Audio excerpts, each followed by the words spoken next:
Adrenal gland, best known for making the fight or flight hormones. Adrenal, also called epinephrine. These two glands also make hormones called cortisol. They affect your metabolism, heart rate, oxygen intake, blood flow and sexual function among their things. ये देखें कहाँ कहाँ काम करता है. आपका heart rate set करता है, आपका मेटाबॉलिक सिस्टम निज़ाम जो है उसको सेट करता है, आपको ऑक्सीजन इंटेक को कंट्रोल करता है, बेहतर करता है, ब्लड फ्लो अच्छा रखता है, आपकी सेक्सुअल फंक्शंस को ये इम्प्रूव करता है, अमंग अदर थिंग्स. ठीक है जी.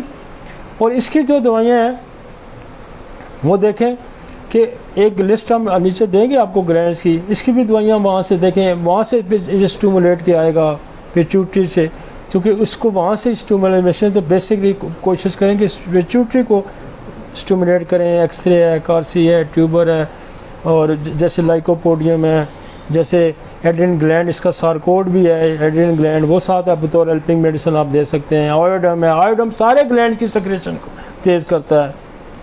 ऑरमेट है, कल्केरिया ओएडॉइड है, ये सारे ग्लैंड की सेक्रेशन को तेज़ करते हैं.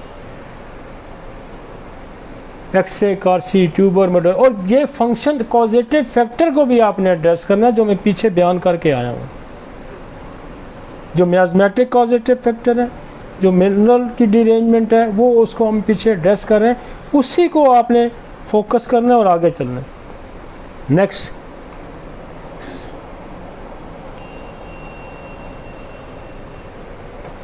आज एज वाइज डिजीज़ को ना हमने वाइंड अप करना है. फिर मैं 2-4 जो है ना आपको 100 साल के बाद के बंदों के इंटरव्यू बताता हूँ, 2-4-5 के, कि उनकी उम्रें किसी की 120 साल, 117 साल, 118 साल, उनका लाइफस्टाइल क्या था, कैसे उन्होंने गुजारा. ठीक है ना, उसको भी एड्रेस करते हैं. अगला चलें. पेंक्रियास.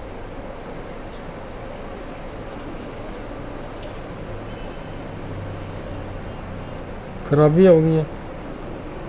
ये ग्लैंड भी बड़ा आम है जी, पेंक्रियास.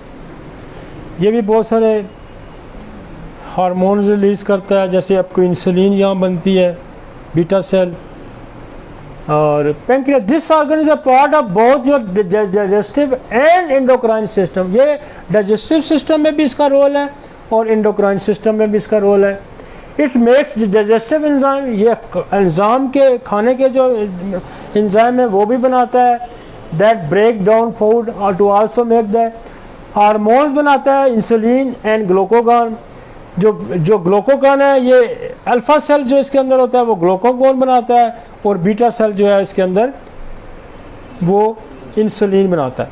इसको हम इसलिए एड्रेस कर देंगे, यहाँ डायबिटिक पेशेंट जो पीछे नहीं थे, यहाँ उनके अंदर शुगर आनी शुरू हो जाती है. लिहाजा आपको इस एज में नींद का ना आना, कब्ज़ का रहना, टेंशन परेशानियाँ, थायराइड ग्लैंड का खराबियाँ, और पेंक्रिया को भी एड्रेस करना है कि पेंक्रिया के अंदर क्या खराबी है. ग्लूकागॉन का फंक्शन पहले भी मैं बता चुका हूँ, जो मेरा लेक्चर था उसमें जो हमारा था शुगर का, डायबिटीज़ का, उस पर हमने इसको डिस्कस किया. ये पैरेलल निज़ाम है जिस्म के अंदर. जब बॉडी क्राइसिस में आती है तो ग्लूकागॉन रिलीज़ होता है, उसने बॉडी के अंदर शुगर की मिकदार बढ़ा देनी होती है. एक्सीडेंट हो जाता है, बॉडी पे कोई क्राइसिस होता है, स्ट्रेस आता है, तो ये पैरेलल निज़ाम है. इसको हमने डिस्कस किया, जहाँ इसलिए डाला है कि आप इसको एड्रेस करेंगे, और इसको एड्रेस इसलिए करेंगे कि इमोशनली बहुत सारी एक्टिविटी है जो ग्लूकागॉन को इंक्रीज़ करा देती हैं. तो जो लोग स्ट्रेस में हैं, जो परेशान हैं, वो आप अगर इंसुलिन दे जा रहे हैं और वो ठीक नहीं हो रहे, तो इसका मतलब है इसको दूसरी तरफ दूसरा एंगल भी इसका देखें, इसके स्ट्रेस को कंट्रोल करें. और ये इस एज में स्ट्रेस क्योंकि बहुत ज़्यादा होता है, लिहाजा इसको भी आपने एड्रेस करना है. नेक्स्ट, पेंक्रियाज और भी बहुत सारे जो है माइलेज है, अपना लाइपेज है, ये भी हार्मोन ये रिलीज़ करता है। और इसकी जो इन्फ्लेमेशन के लिए जो रेपर्टरी में दवाइयाँ लिखी गई हैं वो है स्पोंजिया है, वो आपकी काली आर्स है, वो आपकी बेलाडोना है, आयरस वर्सिकुलर है, मोस्ट कॉमनली ओएडम है, और ये अच्छा रिज़ल्ट प्रोड्यूस करती हैं। और इसकी अपना एक सर कोर्स है पेंक्रियाटिनम, जो पेंक्रिया के ही उससे बनाया गया है, वो भी बड़ा हेल्पफुल होता है पेंक्रियाटिनम। और इसके कॉजेटिव फैक्टर खराबी के जो ऊपर है कार्सिनोसन वगैरह, बेसिलिनम, मेडोरिनम, वो कॉजेटिव फैक्टर भी एड्रेस करने। और इसकी ऑर्गन स्पेसिफिक मेडिसिन जो है ना, जैसे स्पोंजिया है, बेल है, ओएडम है, पेंक्रियाटिनम है, ये ऑर्गन स्पेसिफिक मेडिसिन है। कॉजेटिव फैक्टर के साथ इसको एड्रेस करेंगे, आपका काम आसान हो जाएगा। जैसे पिछले दिनों मेरे पास एक केस आया, तो उसकी जो है CRP 300 से ऊपर था, उसका जो है क्या नाम है आपका कोलेस्ट्रॉल जो था, ट्राइग्लिसराइड 1200 थे, उसका जो है माइलेज 300 कुछ था। तो हमने उसको एड्रेस किया, उसको कार्सिनोसन की एक डोज दी, पेंक्रियाटिनम CM की एक डोज दी, और रेपर्टरी खोल के इन्फ्लेमेशन में जाके निकाला कि पेंक्रियाटिक इन्फ्लेमेशन किन किन दवाइयों में। तो स्पोंजिया 1 हम 2 दिन दी, आप यकीन माने 1 दिन के गैप के बाद सारे टेस्ट नॉर्मल हो गए, कोलेस्ट्रॉल भी नीचे आ गया, माइलेज भी नीचे आ गया, CRP भी नीचे आ गया। समझ आई आपको? इसलिए हम पढ़ा रहे हैं, समझा रहे हैं कि ये हमारी लाइफ एक्सपीरियंस है, हम आपके साथ शेयर करें। और ये लाइफ एक्सपीरियंस शेयर करना, इंसान है कंजूस, बखील, कमज़र्फ, ये सारी खूबियाँ जो जानवरों के अंदर पाई जाती हैं ये इंसानों के अंदर भी पाई जाती हैं। नहीं पाई जाती तो साइंटिस्ट के अंदर नहीं पाई जाती, वलियों पैगंबरों के अंदर नहीं पाई जाती, ये ख़वास हैं। तो ये वो लाइफ एक्सपीरियंस है जो आपके साथ शेयर कर रहे हैं, ये हमारा लाइफ एक्सपीरियंस है और बड़ा ट्रुथ पे मबनी है। कोई गलत बयानी नहीं होगी यहाँ, कोई गलत बयानी नहीं होगी। जो हमने देखा, जो हमने किया, हम आपको वही बता रहे हैं। कोई ऐसी वो नहीं कर रहे कि ऐसे कोई शुभदाबाजी कर रहे हो, कोई गलत बयानी कर रहे हो, क्योंकि मुझे पता है जिस दवाई ने काम नहीं करना और वो अगर मैंने बता दी, गलत बता दी, तो वो डिसक्रेडिट मेरे ज़िम्मे ही पड़ेगा। वो क्रेडिट भी मेरा है, वो डिसक्रेडिट भी मेरा है। वो क्रेडिट भी मुझे जाएगा, वो डिसक्रेडिट भी मेरे खाते में पड़ेगा, वो डेबिट भी मैं हूँगा। लिहाजा मैं क्यों गेम वो खेलूँ आने वाली जो डिसक्रेडिट हो। मैं ऐसा काम कभी भी नहीं करूँगा, क्योंकि मुझे पता है मैंने मरना है। मुझे पता है कि मेरी ज़िंदगी जो है, मैं अक्सर दोस्तों को कहता हूँ, मैं कहता जो पैसे हम कमाते हैं, हम खुद बंदा खाए जो कमाता है, वैसे तो लोगों ने खाने हैं यार, लोगों ने खाने हैं। ये मेरे आपके काम नहीं आने, मेरी बात याद रखना। 5% हमारे काम आना है, 5% हम खाते हैं। हम जितना कमाते हैं हम सारा तो नहीं खाते, और लोगों ने खाना। ऐसे गुलछड़े उड़ाने हैं आपके पैसों के, चिथड़े उड़ा के रख देने हैं। क्राइम आपने किया, साहब आपने देना है, अय्याशी किसी और ने करनी है। ये बात याद रखें, कभी नहीं आएगा आपके काम। ये बड़ा अटल फैसला है खुदा का, बड़ा अटल फैसला है, कभी आपके काम नहीं आएगा। लिहाजा वो काम करें कि जो आपके लिए बोझ का सबब न बने।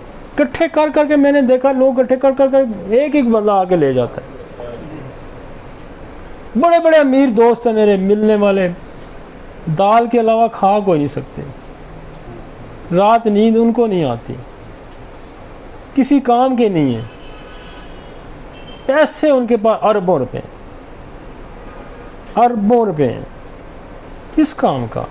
ना सुकरात के पास पैसा था, ना अफलातून के पास पैसा था, ना अरिस्तो के पास पैसा था, ना अर्शिमीदस के पास पैसा था, ना। तो पैसा जो है वो ना आइंस्टाइन पैसे से बन सकता है, और ना अरिस्तो पैसे से बन सकता है, ना सुकरात बंदा पैसे से बन सकता है। पैसे से लोफ और लफंगा ही बनेगा। अय्याशी करेगा, खाएगा, कितना खा लेगा यार, कितना खा लेगा, कितना ही खा लेगा। इसलिए सुकून की नींद आएगी, आराम से थोड़ा खाओ, हल्का खाओ, जायज़ खाओ, फ्रॉड ना करो, सच बोलो। पैसे जब आपके जहन में है ना कि खुदा देने वाला है, रिज़्क़ का रज़ाक, मैं पढ़ता हूँ ना सबसे पहले कि रिज़्क़ का रज़ाक, इज़्ज़त, ज़िंदगी, मौत खुदा के इख्तियार में, फिर बिलीव करें ना उस पर, फिर उस पर बिलीव करें, लोगों के साथ अच्छा पेश आए। यार एक हाथ ज़ाया हो जाए, एक टांग ज़ाया हो जाए, एक आंख ज़ाया हो जाए, उसकी कोई कीमत है? कहाँ से मिलेगा? नेक्स्ट, ओवरीज, ये भी in woman these organs makes estrogen and progesterone, these hormones help develop the breast and puberty, regulate the menstrual cycles and support the pregnancy.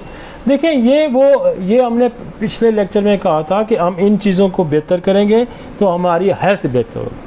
जितने भी ये हार्मोन्स का हम जिक्र करें, जो सेक्सुअल रिलेटेड हार्मोन्स हैं, ये बेसिकली खुदा को इंसान की उस वक्त ज़रूरत है जब तक वो बच्चे पैदा करने की सलाहियत रखता है, और जब तक ये हार्मोन उसके अंदर मौजूद हैं तो उसकी सेहत भी ठीक होगी, क्योंकि खुदा ने अपनी मखलूक को जनरेट करना है, पैदा करना है, उस वास्ते उसके माँ बाप को हेल्दी रखना है। जब वो हेल्दी नहीं रहेगा तो वो बच्चा पैदा करने की सलाहियत खो देगा। लिहाजा दुनिया में बहस अब इसी बात पे है कि आप जेनेटिक सिस्टम को कितना एक्टिवेट रख सकते हैं। जितना एक्टिवेट रखेंगे इतनी ज़्यादा लंबी उम्र पाएंगे, इतने हेल्दी ज़्यादा होंगे। छोटा सा नुक्ता है ना, इस पे फोकस करें। चले जी,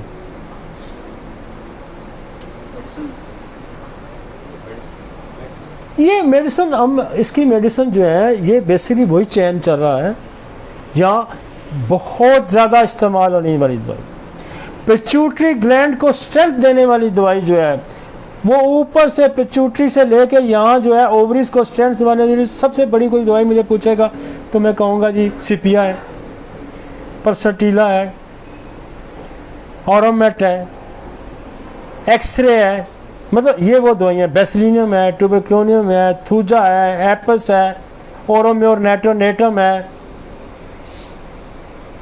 म्यूरेक्स है, प्लाटिनम है, लाइकोपोडियम है, प्लेडियम है, ये वो सारी अदवात हैं।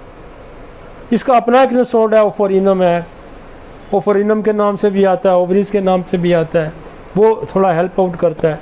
तो ये वो दवाइयाँ जो ओवरी के फंक्शन को या इसके स्ट्रक्चर को बेहतर करती हैं, और यही बच्चे पैदा करने की सलाहियत पैदा करती हैं। और इसलिए अगर आप इसको फोकस करेंगे तो इसको फोकस करेंगे, जब ओवरीज का फंक्शन बेहतर रहेगा तो उम्र ज़्यादा रहेगी, मेनोपाज लेट आएगा, मेनोपाज लेट आएगा तो औरत जल्दी बूढ़ी नहीं होगी, उसकी उम्र अच्छी रहेगी।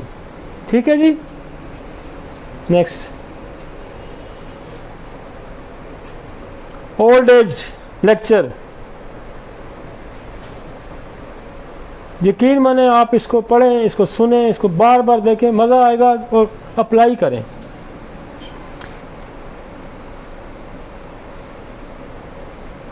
मैं कंक्लूड आपको 2-4 चीज़ें ऐसी एंड द एंड बता सकता था कि यार लाइकोपोडियम दे दें, सल्फात दे दें, ओरोमेट दे दें, कालीफास दे दें, ये दे दें, ये तो दे रहे हैं सारे साइंटिफिकली।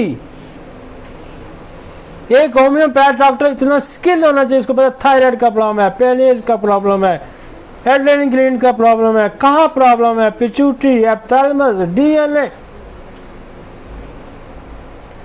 मैंने तो सारी साइंस पढ़ा देनी है। मैं पिछले कोई 4-6 लेक्चरों पे इसी पे लगा हूँ कि मैं लोगों को पढ़ा दूँ कि कहाँ डीएनए किसको कहते हैं, और कहाँ एप्थैलेमस क्या होता है, पिट्यूटरी क्या होता है, पेनियल क्या होता है, थायराइड क्या होता है, पैराथायराइड क्या होता है, एड्रेनल ग्लैंड क्या होता है, टेस्टिकल क्या होता है, ओवरीज क्या होता है, इसके फंक्शन, फिर इसकी मेडिसिन।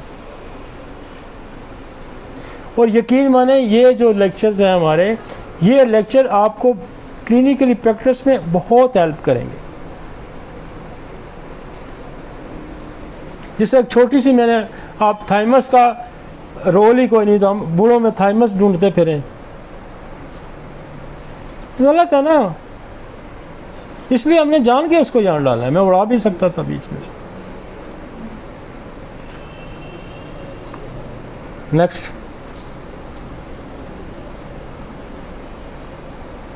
हाँ जी आगे आए जी, आगे आगे। Testis in men, the testes make the testosterone, it helps the grow facial and body hairs and puberty. It also tell the penis to grow larger and play a role in making a sperm. इसका main role जो है वो आपके इस argon की development, ये testosterone hormones बनाता है, और ये जो है टेस्टिकल ग्लैंड, ये आपके सेक्सुअल ऑर्गन की डेवलपमेंट करता है, ये आपके स्पर्म्स को बनाता है, और इसके अंदर लोकली भी कोई ख़राबियाँ हो सकती हैं जो कि आपकी स्पर्म काउंटिंग पे, उस पर एजोस्पर्मिया, ईजोस्पर्मिया, एस्थीनोस्पर्मिया, एलिगोस्पर्मिया, ये जो चीज़ें हैं ये बेसिकली चलती तो वहाँ से सारी डीएनए से भी हैं, लेकिन यहाँ लोकल टेस्टिकल के मिसाल होते हैं। जैसे हमारी एक दवाई है कोनियम, हमारी एक दवाई है बेलस्पर्नस, हमारी एक दवाई है बेसिलियम टेस्टिस। मेरे पास एक केस आया एजोस्पर्मिया का, और वो मुझे किसी लेडी डॉक्टर ने भेजा था, तो वो मैंने उसकी जब हिस्ट्री ली हमने, तो उसको टेस्टिकल इंजरी थी, हमने उसको दी आर्निका, कोनियम और बेलस्पर्नस। महीना या 2 महीने, मुझे एग्जैक्ट नहीं, को 20-25 साल पुराना केस है, महीने 2 महीने बाद रिजल्ट कराया उसने। बल्कि मेरा दोस्त है डॉक्टर हफीज़, मेजर हफीज़ को शायद बहुत सारे लोग जानते हैं, वो मैंने उसने कहा यार कितनी माइक्रो सर्जरी की है इन्होंने, आर्निका ने, कोनियम ने, बेलस्पर्नस ने, कि इंजरी की वजह से ब्लॉक था और उसने उसको खोल दिया और रिलीज़ कर दिया। तो ये इतनी माइक्रो लेवल की सर्जरी जो होती है, ये जगह आप मेडिसिन को, अब एक बंदे के स्पर्म नहीं बन रहे तो हो सकता है उसकी इंजरी हो। और ट्यूबरक्लोसिस टेस्टिस, जो टेस्टिस की ग्लैंड्स की टीबी है, वो भी स्पर्म की मैन्युफैक्चरिंग पे असरअंदाज होती है। तो यहाँ जो है ना बेसिलियम टेस्टिस बहुत अच्छा काम करती है।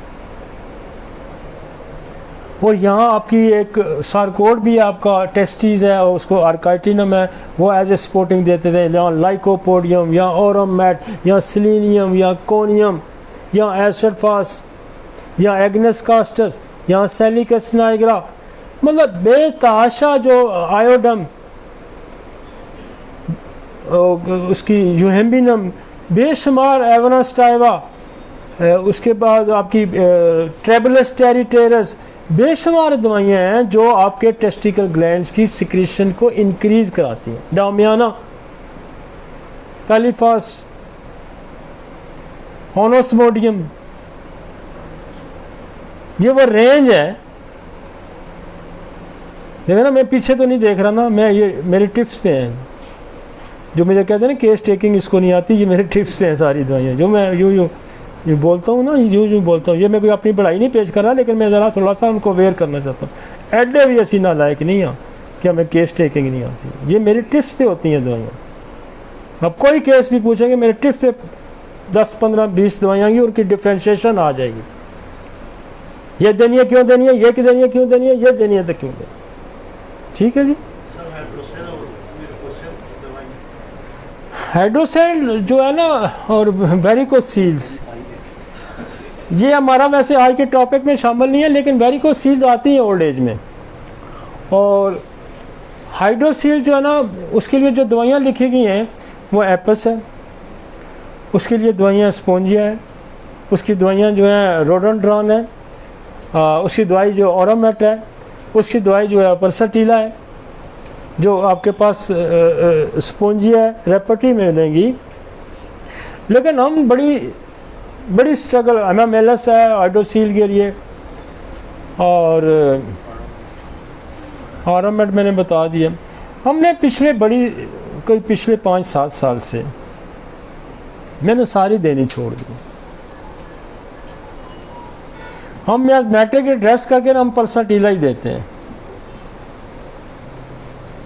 मैथमेटिक ट्यूबर मेडोरिनम एड्रेस करके हम सिर्फ पल्साटीला लेते हैं, और पल्साटीला is excellent remedy for this purpose. कोई फेल हो जाए तो मैं लेक्सिस पे चलो, मैंने अप्रोच ही डिफरेंट ले लिए। हमने यहाँ अप्रोच ही सप्रेशन की ले ली है। हमने ये मोस्ट कॉमन है कि साइकोटिक सप्रेशन है यहाँ पे, ट्यूबरक्लोसिस सप्रेशन है यहाँ पे।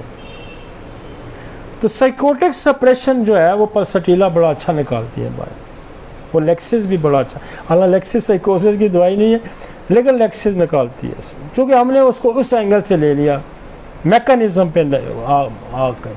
मैंने बड़ी, हमने स्पोंजिया भी दी, आयोडीन दी, एमामेलस दी, रोडोड्रॉन दी, ओरोमेट दी, ये सारी दवाइयाँ हमने, ये रेपर्टी में आपको यही मिलेंगी। लेकिन पल्साटीला भी है, लेकिन पल्साटीला हम जो मियाज़मेटिक अप्रोच लेके हम पल्साटीला पे आते हैं तो इंशाल्लाह कोई रिज़ल्ट, कोई केस आपका ऐसा नहीं है जो रुके। नेक्स्ट ही चलते हैं जी।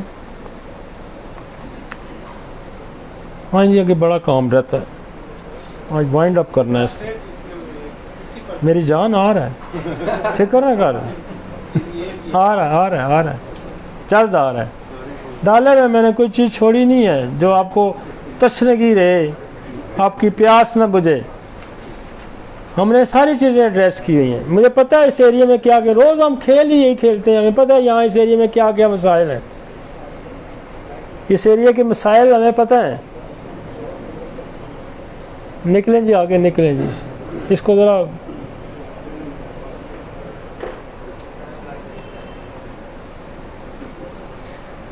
हमने अभी तो हमने एक मैकेनिज्म ड्रॉ किया। हमने क्या किया, ओल्ड एज का एक मैकेनिज्म ड्रॉ किया कि आपको पता लगे कि एंजाइम का खेल क्या, हार्मोन्स का क्या खेल है, कौन कौन सा ग्लैंड इन्वॉल्व है, कहाँ कहाँ मसाइल हैं। अब हम आर्गन स्पेसिफिक भी आ जाएंगे, हम बात जाएंगे, हार्ट आ गया, लंग्स आ गए, किडनी आ गया, डाइजेस्टिव सिस्टम आ गया, हम उसको एड्रेस करेंगे। प्रोस्टेट आ गया, इम्पोटेंसी आ गई, ये बड़े आगे टॉपिक हैं, ये सारे पढ़े हैं, ये हम इसको आते हैं। इसकी मेडिसिन जनरल हमने उठाई है वहाँ से, एस्टेज रूब्रम, ब्राटाम्योर, ये ग्लैंड्स की मेडिसिन है। एक तो जो हमने कहा है कि मियाज़मेटिक एड्रेस करनी है, ये आर्गन स्पेसिफिक मेडिसिन है ग्लैंड्स की। बात मेरी समझ आ रही है आपको? ये नहीं काम करेंगी, मेरी बात याद रखें, ये तब काम करेंगी कि आप वहाँ एड्रेस करेंगे, जो मैंने शुरू में बोल के आया हूँ। ये नहीं करेंगी, ये 100 में से 2-4% ही काम करेंगी, 10% करेंगे, ये नहीं करेंगी। ये करेंगी उनके साथ जब आप रिलेशन बनाएंगे। तो एस्टेज रूब्रम है, ब्राटाम्योर है, बेल है, ब्राटाकार है, ब्रोमियम है, Calcarea, कार्सिनोसन, cysts, conium, डल्का, आयोडम, merc, phosphorus, फाइटोलैका, पायरोजीनम, सेक्लोफ्लोरिया, ये दवाइयाँ हैं जो ग्लैंड्स पे काम करती हैं, सारे ग्लैंड्स पे काम करेंगी। थायरोडीनम वगैरह हम तो ऊपर बता के आए आपको, इसलिए उसके साथ इसको कोरिलेट करना है। मियाज़मेटिक कॉजेटिव फैक्टर, डीएनए को कैसे ठीक करना है, वो करना है। ये वैसे ऑर्गन स्पेसिफिक हम उस पर आ गए। चलें जी, आगे चलते हैं।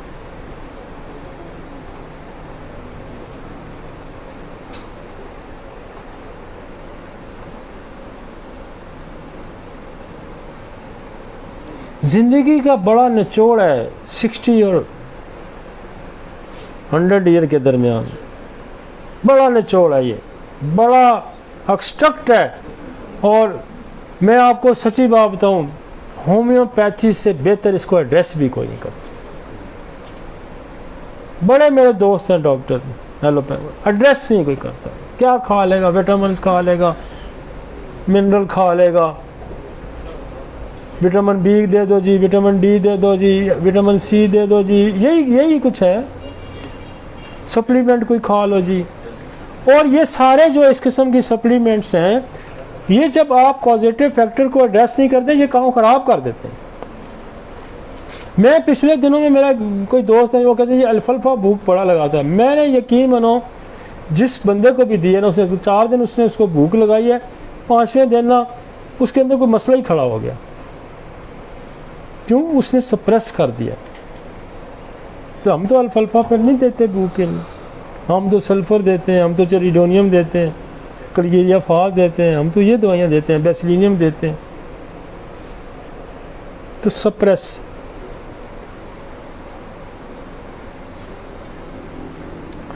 अब ये जो पीछे था ये मैंने मैकेनिज़्म बताया, इस मैकेनिज़्म को हमने दिमाग में रखना है। अब फेस क्या करेंगे हम? पीछे होते हैं ना इंजीनियर लगे हुए हैं, वो कैमरामैन लगे हुए हैं, वो सारे लगे हुए हैं, वो पूरी फिल्म तैयार हो रही है ना। स्टोरी राइटर है, कोई खाका बना रहा है, कोई क्या कर रहा है, ये पूरी फिल्म हमने एक पीछे दिखाई है। कारिंदे बहुत सारे लगे हुए हैं, वो हारमोन बनाने वाले लगे हैं, एंजाइम बनाने वाले लगे हैं। अब पेशेंट फेस करेंगे हम, लेकिन वो हमें सारा कुछ याद होना चाहिए। हम पेशेंट फेस कर रहे हैं। पेशेंट क्या करेगा? मेरा गुर्दे ख़राब है, मेरा दिल ख़राब है, मेरे लंग्स ख़राब है। वो नहीं ये मैकेनिज़्म आपको बताएंगे, वो 100 में से लाखों में से 2-4 आपको बताएंगे। मेरा पेनियल ग्लैंड ख़राब है, मेरा थायराइड ख़राब है, ठीक है ना। वो आपको 100 में से कोई लाखों में से हज़ारों में से कुछ चंद आके बताएंगे। आपने फेस क्या करना है, हम अब वहाँ से स्टार्ट हुए। समझ आएगी पुरानी स्टोरी सारी मेरी? वो खाका पूरा समझ आया। उसमें बिल्डिंग जब बनती है, वो मजदूर लगा रहा है, मिस्त्री लगा हुआ है, कारपेंटर लगा हुआ है, हैं जी, तरखान लगा हुआ है, वो बिजली वाला लगा हुआ है, प्लम्बर लगा हुआ है। बिल्डिंग अब सेल होने आ गई है, कमज़ोर है, तो फिर उसके एस्पेक्ट देखने होते हैं। लेकिन इसकी मैन्युफैक्चरिंग में, इसकी बिल्डिंग में, ये सारा पीछे जो मैं बात करके आया हूँ वो शामिल है। उसको आपने, उसका इल्म होना चाहिए आपको, उसका इल्म होना चाहिए। अगर उसका इल्म नहीं है तो आप बोगस फायर मारेंगे, गलत करेंगे। तो तुक्का लग जाएगा, लग गया, ना लगा तो ना लगा। इमोशन, फेलियर एंड अचीवमेंट, इसको ठीक करें। फेलियर एंड अचीवमेंट, आपने ज़िंदगी में क्या नाकामी है और क्या कामयाबी है। फेलियर एंड अचीवमेंट, क्या खोया क्या पाया। अगर अच्छी फसल बोई तो फिर ये उम्र अच्छी गुजरेगी, ठीक है। एंड है ना, कर दिया। फेलियर, बहुत सारे फेलियर होते हैं जब हम यहाँ तक पहुँचते हैं। ज़िंदगी में आप चाह रहे होते हैं वो नहीं हो रहा होता, एजुकेशन लेवल वो नहीं होता, जो आप पढ़ना चाह रहे हैं वो आप पढ़ते नहीं हैं, शादी जहाँ करना चाह रहे हैं वहाँ होती नहीं है, घर जैसा बनाना चाह रहे हैं वो बनता नहीं है, फिर औलाद हो जाती है, आप उनके लिए खुद रोटी नहीं खाते, बच्चों को खिलाते हैं। ऐसा होता है ना कि यार कोई नहीं, मैं नहीं खाता बच्चों को, उनके खर्चात आप पूरे करते हैं, फ़ीसें पूरी करते हैं। बड़ा मुश्किल होता है बाप का और माँ का जो है सारी चीज़ें। यकीन माने, मैं अब बेशुमार घराने हैं, बेशुमार लोग हैं जो खुद भूखे रहते हैं, जो खुद कुछ नहीं पहनते, सारी ज़िंदगी एक जोड़े कपड़े में गुजार देते हैं। बच्चों के लिए यूनिफॉर्म ख़रीदेंगे, उनके बूट ख़रीदेंगे, उनका बंदोबस्त करेंगे, और इस एज में आके उनको तवक्को होती है कि बच्चे फिर हमें सपोर्ट करेंगे। और बच्चे क्या होते हैं, बच्चे फिर निकल जाते हैं। एक तो वो फेलियर है कि आपने क्या हासिल किया, ज़िंदगी के टारगेट अचीव किए या नहीं किए। फिर आपके रिश्तेदार, आपके औलाद, आपके बहन भाई आपके साथ क्या सलूक करते हैं, और यहाँ बंदा बहुत ही इमोशनली डिस्टर्ब हो जाता है, और यहाँ अक्सर लोग पागल हो जाते हैं। फिर वो उनकी मेमोरी लॉस होना शुरू हो जाती है, वो अपने दिमाग पे जोर डालते हैं, मैंने सारी ज़िंदगी क्या किया और मुझे क्या मिला। ऐसा होता है ना। इसलिए मज़हब में और दुनिया के जितने भी मज़ाहिब हैं, दुनिया के जितनी भी सोशल तंजीमें हैं, वो सारी इस बात की दर्स देते हैं, कहते हैं कि अपने माँ बाप का ख्याल करें, अपने माँ बाप का ख्याल। लेकिन law of nature up to downwards है, लव अप टू डाउनवर्ड्स है। औलाद खुदा माँ बाप से प्यार नहीं करती, ख्याल कर सकती है। कोई अच्छी एजुकेट हुई औलाद तो ख्याल करे, वगैरह ना लोग छोड़ जाते हैं। यूरोप जाता हूँ मैं, इंग्लैंड जाओ, इधर ओल्ड हाउसेस भरे पड़े हैं, भरे पड़े हैं ओल्ड हाउसेस। दुआ करते हैं बाबा बैठा हुआ है, कब मरेगा ये जायदाद को मैं इस्तेमाल करूँगा।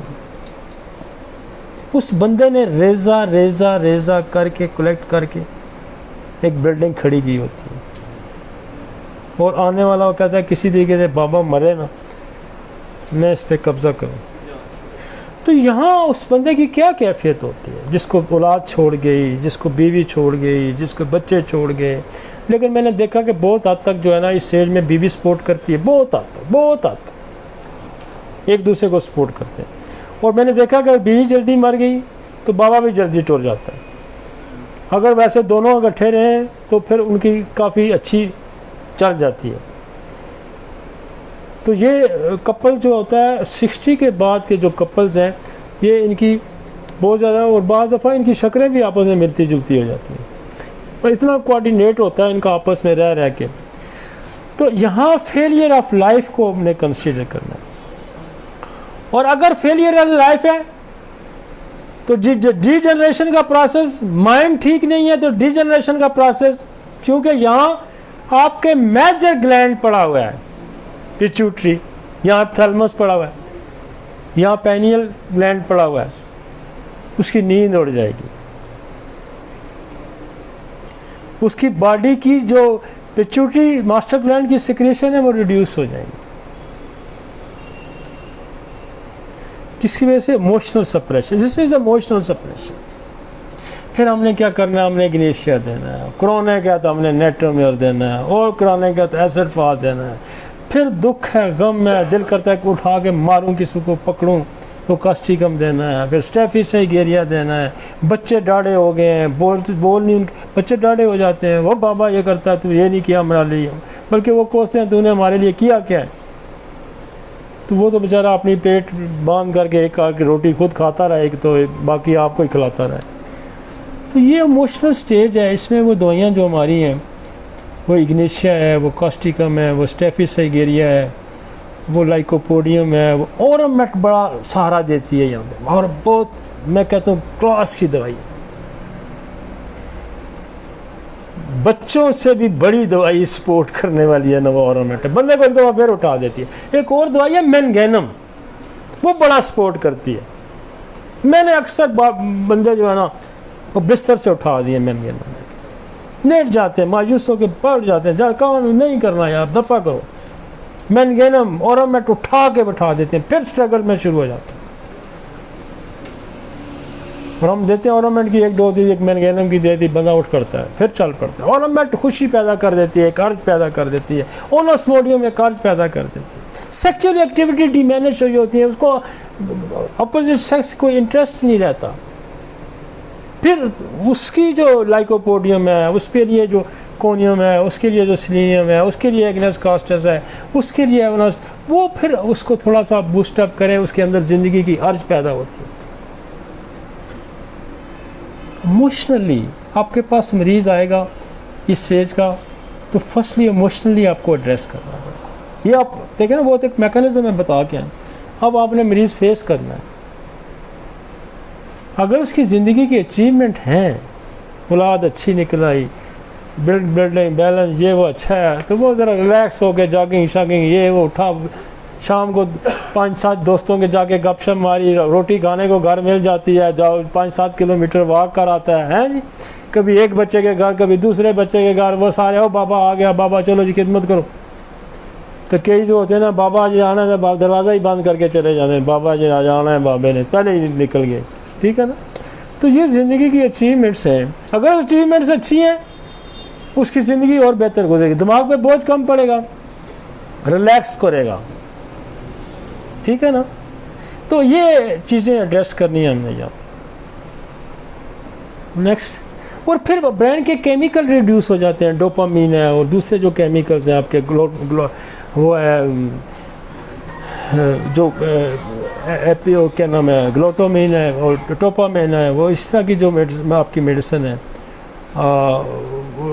वो रिड्यूस हो जाते हैं। बंदा जो है ना वो डेमेंशिया का शिकार हो जाता है, भूलना शुरू हो जाता है, दिमाग पे बोझ डाल डाल के ना, तो बेचारा अल्जाइमर का शिकार हो जाता है, इस तरह की डिजीज़ का शिकार हो जाता है। तो आपने इमोशनली इसको मेडिसिन से आपके उसके बच्चे को तो नहीं ठीक कर सकते, हम बाकी जो मामलात को नहीं ठीक कर सकते, हम तो उसको इमोशनली स्ट्रेंथ प्रोवाइड कर सकते हैं through the medication.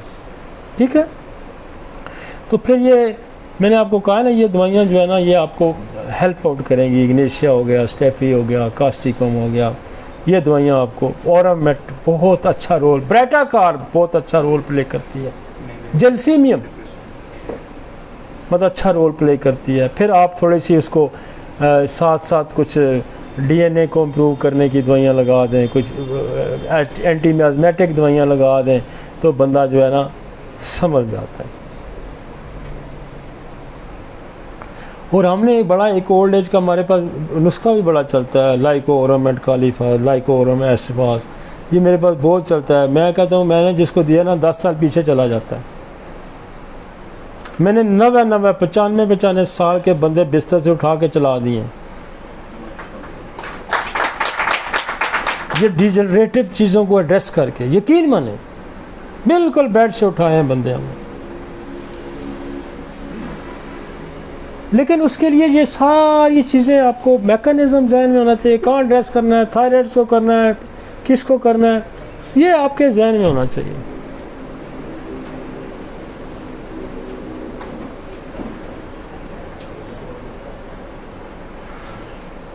Disappointment from family and children, these factors affect all above glandular secretion। और ये सारे फैक्टर जो हैं, ये ऊपर जो सिक्रीशन का हम जिक्र करते आ रहे हैं, जितने ग्लैंड्स का, उसको सारों को स्लो कर देते हैं।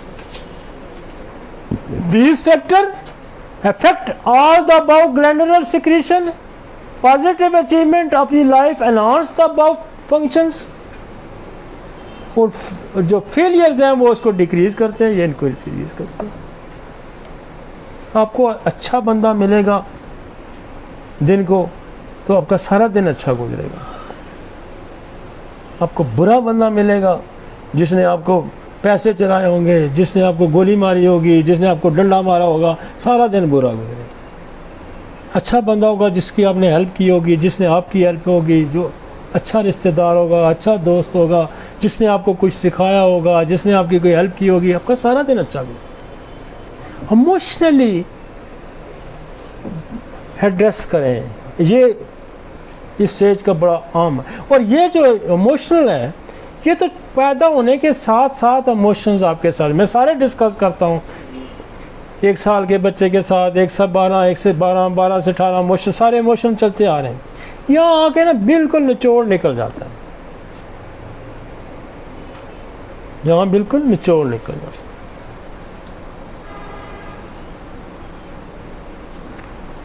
चलें जी, आगे चलते। असल तो मैंने अब स्टार्ट किया लेक्चर लेक्चर तो अब स्टार्ट हुआ है। पहले तो हमने वो सारी जो कहानियाँ किस्से किए हैं, ट्रुथ बेस, केमिकल्स, ये वो सारे बेस बिल्डर्स हैं, बेस बिल्डर्स। अब पता चला मैं केस टेकिंग कैसे करता हूँ। हाँ जी, चाय मंगाओ यार, उसको गो ना चाय मंगाओ, क्या उसकी चाय पे किसी को क्यों ना जाओ, है कोई लड़का?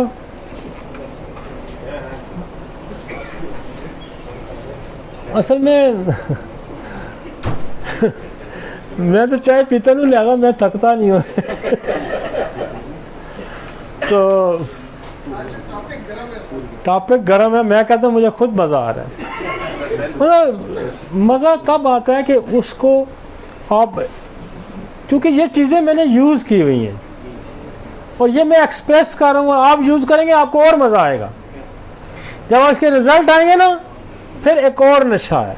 ये नशा ही ऐसा है कि जब आपको कोई आगे कहता है डॉक्टर साहब मैं तो पिछले 20 साल तो बीमार सा और तुम्हारी दवाई खाधी ना तो मैं दुनिया ते आ गया, फिर नशा ही कुछ हो गया। हाँ बाबा ये बड़े बाबे ये लेक्चर सुनेंगे और बाब कई शादियां होनी है। ये लेक्चर सबसे ज्यादा हिट जाएगा, मेरी बात याद रखना। कई बेवाओं की और रंडवों की मैंने शादियां करवा देनी है।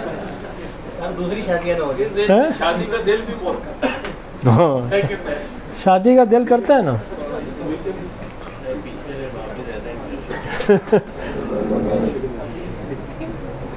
यकीन माने कई लोग जो है ना, वो नॉन होम्योपैथ हैं, जो नहीं जानते, वो भी लेक्चर सुनते हैं और वो आगे बताते हैं जी। और कई ऐसे लोग हैं जो नहीं, जिनका कोई होम्योपैथी से तल्लक वास्ता, वो कहते हैं जी हम बस लगा के रात को सुनते रहते हैं तो सो जाते हैं। उनकी नींद का सबब है कि कोई मोटिवेटेड बंदा है जो कहता है ये करोगे तो ये हो जाएगा, ये करोगे तो ये हो जाएगा, ये करो तो हो जाएगा। वो कहते हैं फिर हम जरा थोड़े सा ताज़ा दम हो जाते हैं कि कोई हल है। वैसे तो डॉक्टर जो है ना, अस्पताल में चले जाए ना, तो वो पता क्या करते हैं, वो कहते हैं आप दवा ही करो जी, अब बाबा जी ऐसे दवा करो, जो कोई खाना पीना मंगने न दो तो बस ऐसे दवा करो।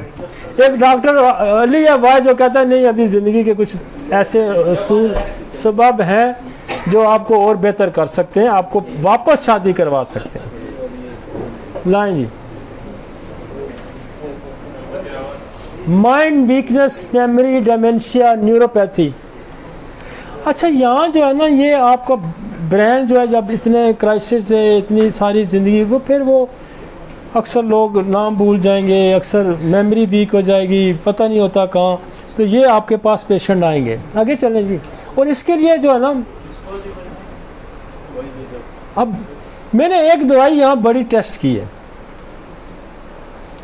और ये जो डेमेंशिया है ना, ये अक्सर आपको डेमेंशिया के मरीज़ नज़र आएंगे जो कपड़े उतार देते हैं, अक्सर आपको नज़र। और आयोसैमस बड़ी फिट लगती है, ये मैं आपको बताऊँ, बड़ी मैंने आयोसैमस यूज़ की है। यहाँ एसिड फास्ट बड़ा अच्छा काम करती है, यहाँ लाइकोपोडियम बड़ा अच्छा काम करती है, यहाँ ओरोमेट बड़ा अच्छा काम करती है, यहाँ काली फास्ट बड़ा अच्छा काम करती है, यहाँ मेडोरिनम बड़ा अच्छा काम करती है, यहाँ बेसिलिनियम बड़ा अच्छा काम करती है, यहाँ नक्सवामिका बड़ा अच्छा काम करती है। बल्कि हम तो यूँ कर देते, नक्स दो, लाइको दो, ओरोमेट दो, काली फास्ट रोज दो, एसिड फास्ट रोज दे दो, ओरोमेट रोज दे दो, तो बंदे जो है ना वो उठ पड़ते हैं और यादाश्त उनकी बेहतर। और मेमोरी को बहुत ज़्यादा इफेक्ट करती है लाइकोपोडियम। मेमोरी को बहुत ज़्यादा कॉजेटिव फैक्टर है उसका मियाज़मेटिक, आपका करती है मेडोरिनम। तो एसिड फास्ट, लाइको, पुराने गम के मारे हुए बंदे एसिड फास्ट, थके आ रहे बंदे काली फास्ट, मायूसी का शिकार ओरोमेट, बॉडी की सिक्रीशन वीक लाइकोपोडियम, बेसिलिनियम, मेडोरिनम, ये आपको ना इससे निकालती।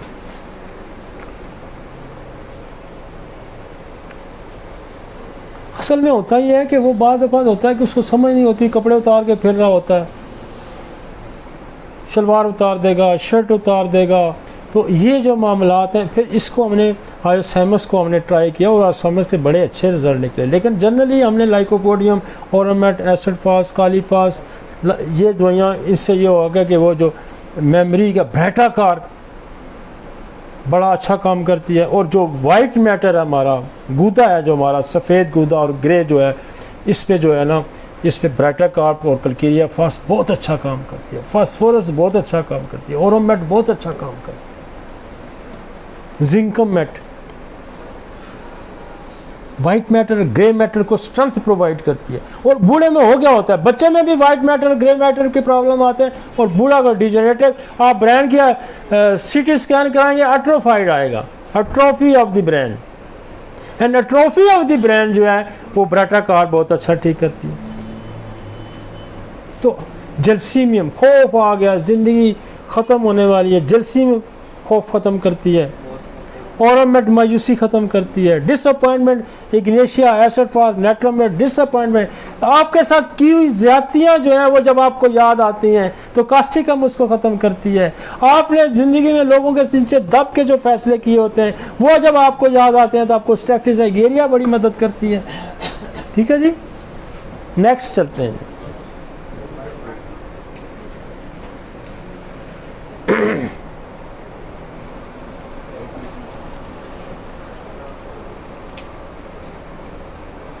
आगे चलते हैं। कोई और इशू है?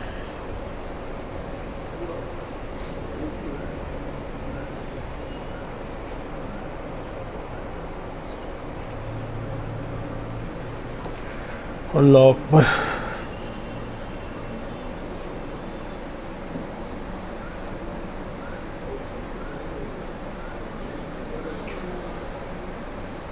मायोपैथी, न्यूरोपैथी जो है ना, नर्वस सिस्टम वीक हो जाता है। अब नर्वस सिस्टम वीक हो जाता है तो दवाइयाँ क्या हैं? आपके पास जलसीमियम है, आपके पास प्लमोमेट है, आपके पास कालीफास है, आपके पास कास्टिकम है, आपके पास एसिड फास है, आपके पास ओपियम है। ये वो जो दवाइयाँ हैं जो नर्व्स पे असरअंदाज होती हैं। पोटाशियम, कालीफास, नर्व का कंडक्टर, एक नर्व से जो दूसरे नर्व तक मैसेजिंग का सोर्स है वो पोटाशियम है। नर्व कंडक्टर इसको कहते हैं पोटाशियम। लिहाजा आप पोटाशियम क्या है? कास्टिकम है, कालीफास। तो पोटाशियम का इस्तेमाल जब असाब कमज़ोर हो जाते हैं, प्लमोमेट स्क्वीज हो जाते हैं, सुकड़ जाते हैं, वीक हो जाते हैं, ओपियम, जलसीमियम पैरालाइज कर जाता है सिस्टम, नर्वस सिस्टम। तो इसमें फिर ये degeneration of nerves, demyelination of nerves, nerve से माइलेशन उड़ जाती है, पेन स्टार्ट हो जाते हैं, जर्किंग पेन। तो फिर आपको थेलियम, आपको हाइपेरिकम, आपको प्लांटिगो, आपको मैकफास, आपको थ्रीडियम, वो दवाइयाँ आ जाएंगी। एक पैरालाइटिक, एक डीमाइलेशन उड़ जाना, जहाँ ट्राइजेमिनल न्यूरल्जिया आ जाएगा, यूं करंट लगेंगे, शॉक लगेंगे, समझ आइए। तो वो नर्व्स वीक हो जाते हैं। तो वो सेंसरी नर्व्स और मोटर नर्व सिस्टम के लिए आपके पास कालीफास है, आपके पास कास्टिकम है, आपके पास जलसीमियम है, आपके पास ओपियम है, प्लमोमेट, लाइकोपोडियम है, एसिड फास है। ये वो दवाइयाँ हैं जो आपके नर्वस सिस्टम को एनहांस कराती हैं। फिर कॉजेटिव फैक्टर साथ एड्रेस करें, मियाज़मेटिक, आपकी मायोपैथी, न्यूरोपैथी। और अब myopathy is the totally the muscle. अब कुछ डिजीज़ होती हैं muscular junction, muscular neuro disease भी आ जाती हैं, जिसमें मसल भी इन्वॉल्व हो जाता है, जिसमें नर्व्स भी इन्वॉल्व हो जाते हैं। तो ये जो दवाइयाँ हैं बहुत, जैसे एसिड फास है दोनों तरफ काम करेगी, कास्टिकम है दोनों तरफ काम करेगी, ओरोमेट है दोनों तरफ काम करेगी, जलसीमियम है दोनों तरफ भी काम करती है, कालीफास है दोनों तरफ भी काम करती है। लेकिन मायोपैथी की अलहदा भी दवाइयाँ हैं, जैसे मसल को स्ट्रेंथ करेगी, रस्टॉक्स करेगी, ब्रायोनिया करेगी, ये मसल को स्ट्रेंथ देती है, रोडोड्रॉन करेगी, ये मसल को स्ट्रेंथ देंगी। लाइकोपोडियम, अच्छा लाइकोपोडियम ऑल टाइप की जो है ना डिजनरेशन को एड्रेस करती है, ऑल टाइप की डिजनरेशन। और बीच में एंटीसोरिक सल्फर थोड़ी लगा दी, एंटी मियाज़मेटिक दूसरी कोई लगा दी, मेडोरिनम लगा दी, बेसिलिनम लगा दी। कभी जनाब ज़िंदगी में उसने क्या कोई शराब पी के आया होता है, कोई चरसे पीता रहा होगा, कोई नारकोटिक्स का इस्तेमाल करता रहा होगा, किसी ने कोई ड्रग्स अब्यूज़ शुरू किए, कोई ड्रिंकर मिलेगा आपको, कोई मतलब वो इस तरह के भी लोग मिलेंगे। उनको आप नक्स व मीका ज़रूर दे दिया करें शुरू में, ताकि उनकी वो जो ड्रग्स अब्यूज़ की वजह से मिसाइल पैदा होंगे वो उनके ठीक होते रहे। ठीक है जी।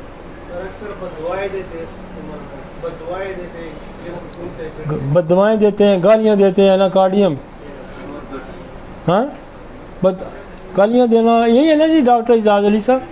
हाँ जी, जो गालियाँ बहुत ज़्यादा है ना, अब्यूज़ लैंग्वेज, आईएसएमएस, एनाकार्डियम, अक्सर बाबे गाला बढ़ कट देने है ना, फिर अल्लाह ही माफ़ज़ है। अब मैं कई ऐसे किस्से में मैं यहाँ सुना नहीं सकता, बड़े बंदे गाला करते हैं।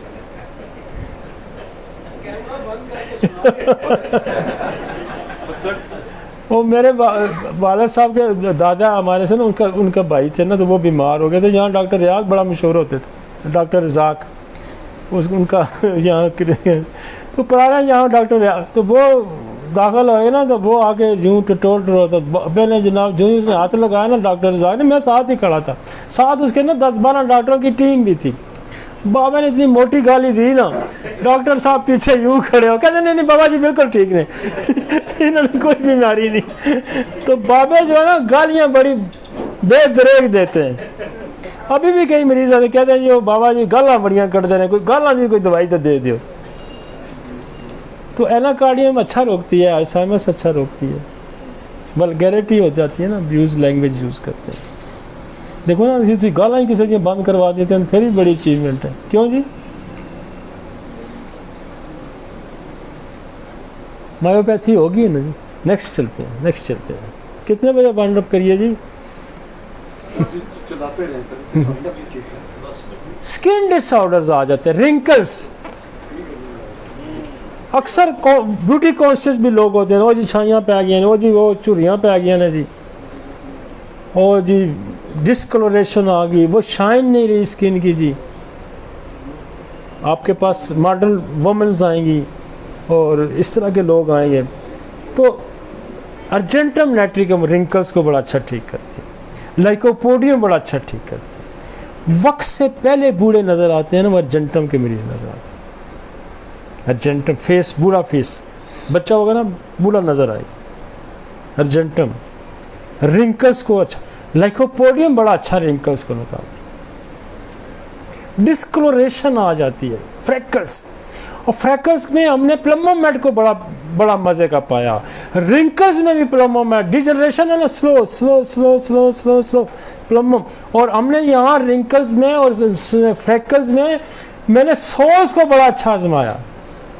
सोल एक्सरे बड़ा अच्छा काम करती है उसमें, फ्रैकल्स में मैं कहता हूँ कमाल काम करती है। रेपरे में तो बडियागा और सीपीआई लिखी हुई है ना, लेकिन हमने इससे बढ़कर काम किया है। सोल दें आप, कार्सिनोसम दें, बेसिलिनियम दें, ग्रेफाइट दें, प्लमोमेट दें, जो फ्रैकल्स को यूं उड़ा के रख देती।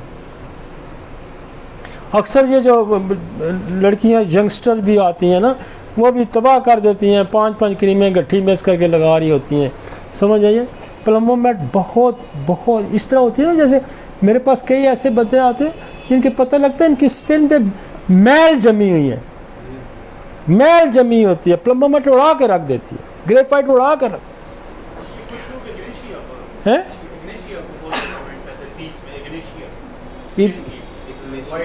इग्नेशिया आई जी, हाँ वो तो डिप्रेसिव फेस है ना, उसका कॉजेटिव फैक्टर वही है, वो तो फिर एसिड फास, वो लाइकोपोडियम, वो कालीफा वो आएगी।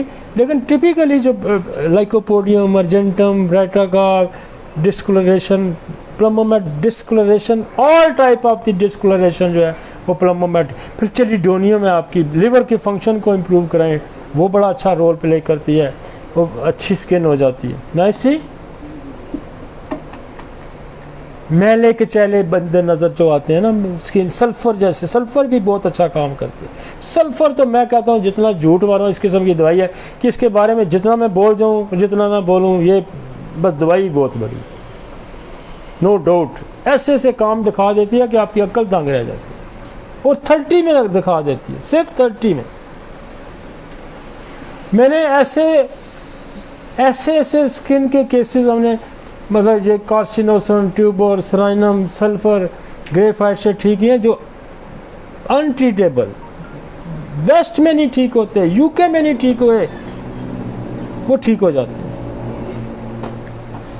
तो स्किन में हमारी बड़ी ग्रिप है, हमारे पास सोराइसिस है, हमारे पास एक्जीमेज हैं, वो हम बड़ा अच्छा डील करते हैं, और शुक्र है अल्हम्दुलिल्लाह होम्योपैथी में इसका बड़ा आम रोल। बहुत लोग तो बहुत ज़्यादा स्किन पे होम्योपैथी की तरफ रुजू करते हैं। आगे चलते हैं, मैं 10 से पहले 10 तक ख़त्म करते हैं, आधा घंटा और लगाते हैं। थक के चाय नहीं आई?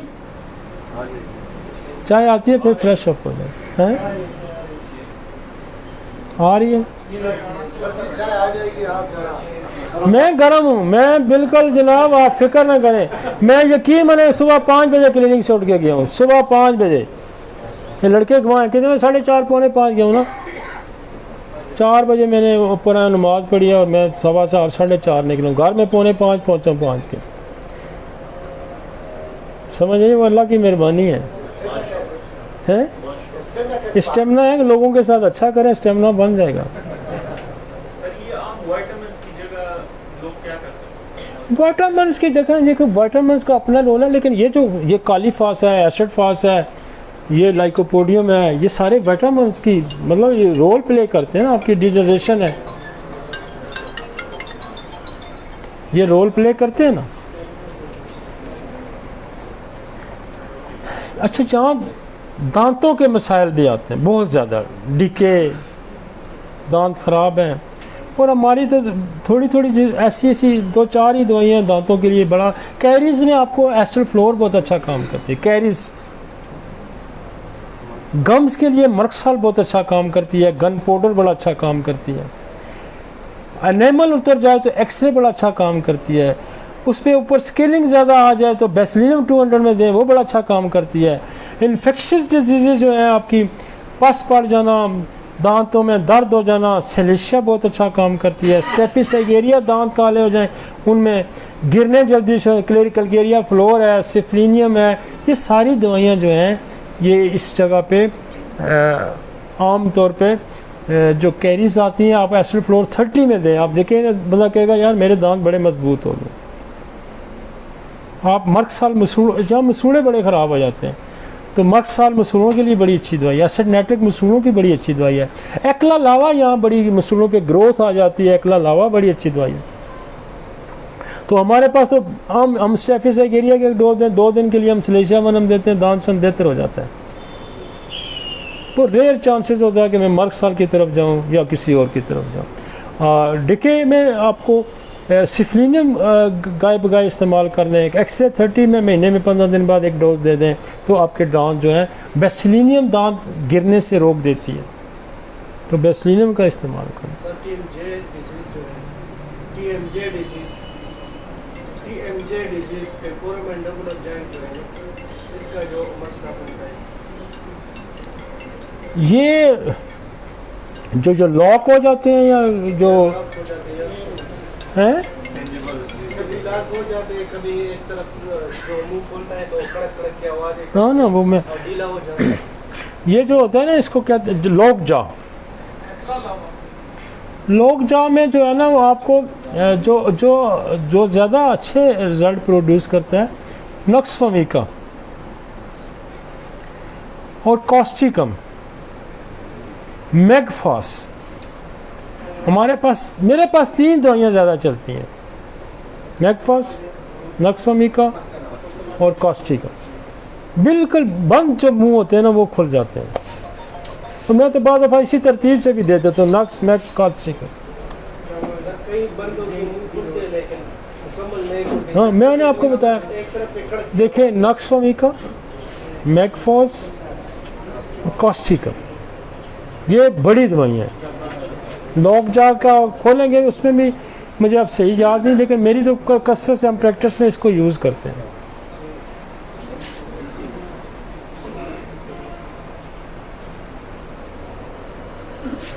हाँ जी, आज तो मैं है सतपुरिया जो होता है, पार्किंसंस, हाँ, कोरिया, पार्किंसन भी ओल्ड एज की डिजीज़ है। ये बेसिकली नर्वस सिस्टम के अंदर, सेंट्रल नर्वस सिस्टम की डिजीज़ है पार्किंसन। ट्रेमर, राशा जिसको कहते हैं, इसमें जिंकोमेट, इसमें ओरोमेट, इसमें एगेरिकस, इसमें कास्टिकम, इसमें माइगेल, इसमें लोलियम, इसमें ऑक्सीट्रोपस, पार्किंसन।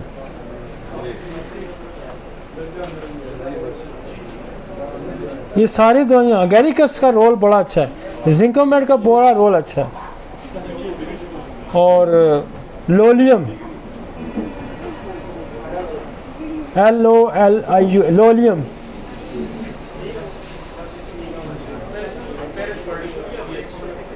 पेरिस क्वाड्रिफोलिया बेसिकली नर्व की दवाई है। पेरिस क्वाड्रिफोलिया बेसिकली एग्नेशिया की तरह की दवाई है। और ये आपका जो है ना आपका सर्वाइकल C6-7 पे इसका बड़ा असर है। ये जो मोर है ना आपके C6-7, इसमें पेरिकॉर्डियोफोलिया का बड़ा अच्छा असर है। और ये इग्नेशिया की तरह की दवाई है। काशीराम लिखता है कि एक केस उसने रिपोर्ट किया कि वो टिकटिकी की तरह उसके और गम था और उसको तो पेरिकॉर्डियोफोलिया ने, लेकिन ये मेरे यहाँ ये 2-3 उंगलियां जो सुन्न हो जाती हैं पेन की वजह से, यहाँ बहुत अच्छा लगती है पेरिकॉर्डियोफोलिया। लेकिन पार्किंसन में जो है वो नक्सवमिका, जिंकोमेट, ऑरमेट, एगेरिकस, लोलियम, माइगेल और ऑक्सीट्रोपस।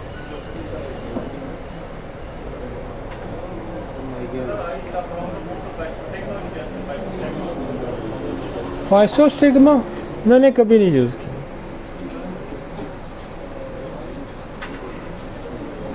फाइसोस्टिग्मा की जितनी तारीफ लिखी है पता नहीं हमारे हाथ पे काम नहीं करती। जिंजिवाइटिस में तो वो मर्कसाल अच्छा काम करती है। जिंजिवाइटिस में आपकी कल्केरिया रेनिलस अच्छा काम करती है। कल्केरिया रेनिलस है, टार्टर वो कल्केरिया रेनिलस।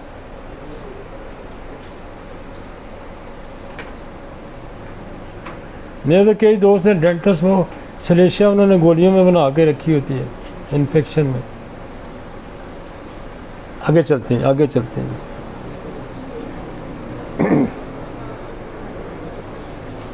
हार्ट, ये डिजनरेशन प्रोसेस में जितना ऊपर आपने मैकेनिज्म थायराइड का वो सारा हमने डिस्कस किया, उसमें हार्ट वीक होना शुरू हो जाता है। असल में लाइफस्टाइल हमारे लोगों का बिल्कुल कोई नहीं होता। पैसे कमाने में लगे रहते हैं, दुकान में बैठे हैं तो बैठे हैं जी, एक्सरसाइज करते नहीं, ईटिंग हैबिट अच्छी नहीं होती, पैसे 4 आ जाएं तो ज़्यादा खाते हैं, ठीक है ना, और फिज़िकल एक्सर्शन कोई नहीं होती इनकी, और ड्रग्स का इस्तेमाल जैसे अल्कोहल का होता है, टबाकू का इस्तेमाल होता है, और कोई फिज़िकल एक्सर्ट नहीं करते। और वेस्ट में तो ये हो गया है कि जो डेवलप कंट्रीज़ में कि वो लोग जो है ना वो खाते भी बड़ा, उन्होंने कंसल्टेंट रखे हुए होते हैं और डाइट शेट बड़ी कंट्रोल, इतनी कैलोरीज खानी है, इतना वॉक करना है, सारा बड़ा मॉनिटरिंग। आजकल तो आ गए हैं, घड़ियाँ आ गई हैं, पता इतनी कैलोरीज वॉक होगी, इतनी हो गया, इस खाने में इतनी कैलोरीज हैं, इसमें इतनी है, तो बड़ा मैथमेटिकली लोग इस्तेमाल करते हैं। लेकिन चूँकि हमें मरीज़ जब मिलता है तो वो तो उस वक्त मिलता है जब वो ख़राब हो चुका होता है। असूलन तो ये एजुकेशन पहले से चलनी चाहिए। तो अब जैसे मैं हूँ, मैं इतना बिज़ी शेड्यूल के बावजूद भी 8, 10, 12 किलोमीटर रोज़ वॉक कर लेता हूँ। कोई पहाड़ी चढ़ गया, नीचे कोई गेम खेल रही, कोई स्पोर्ट्स कर रही, लगे रहते हैं। तो हमारा तो बेशुमार, जो मैं सच्ची बात बोलूँ, हमारा डॉक्टर भी जो है ना ये चीज़ें फॉलो नहीं करता।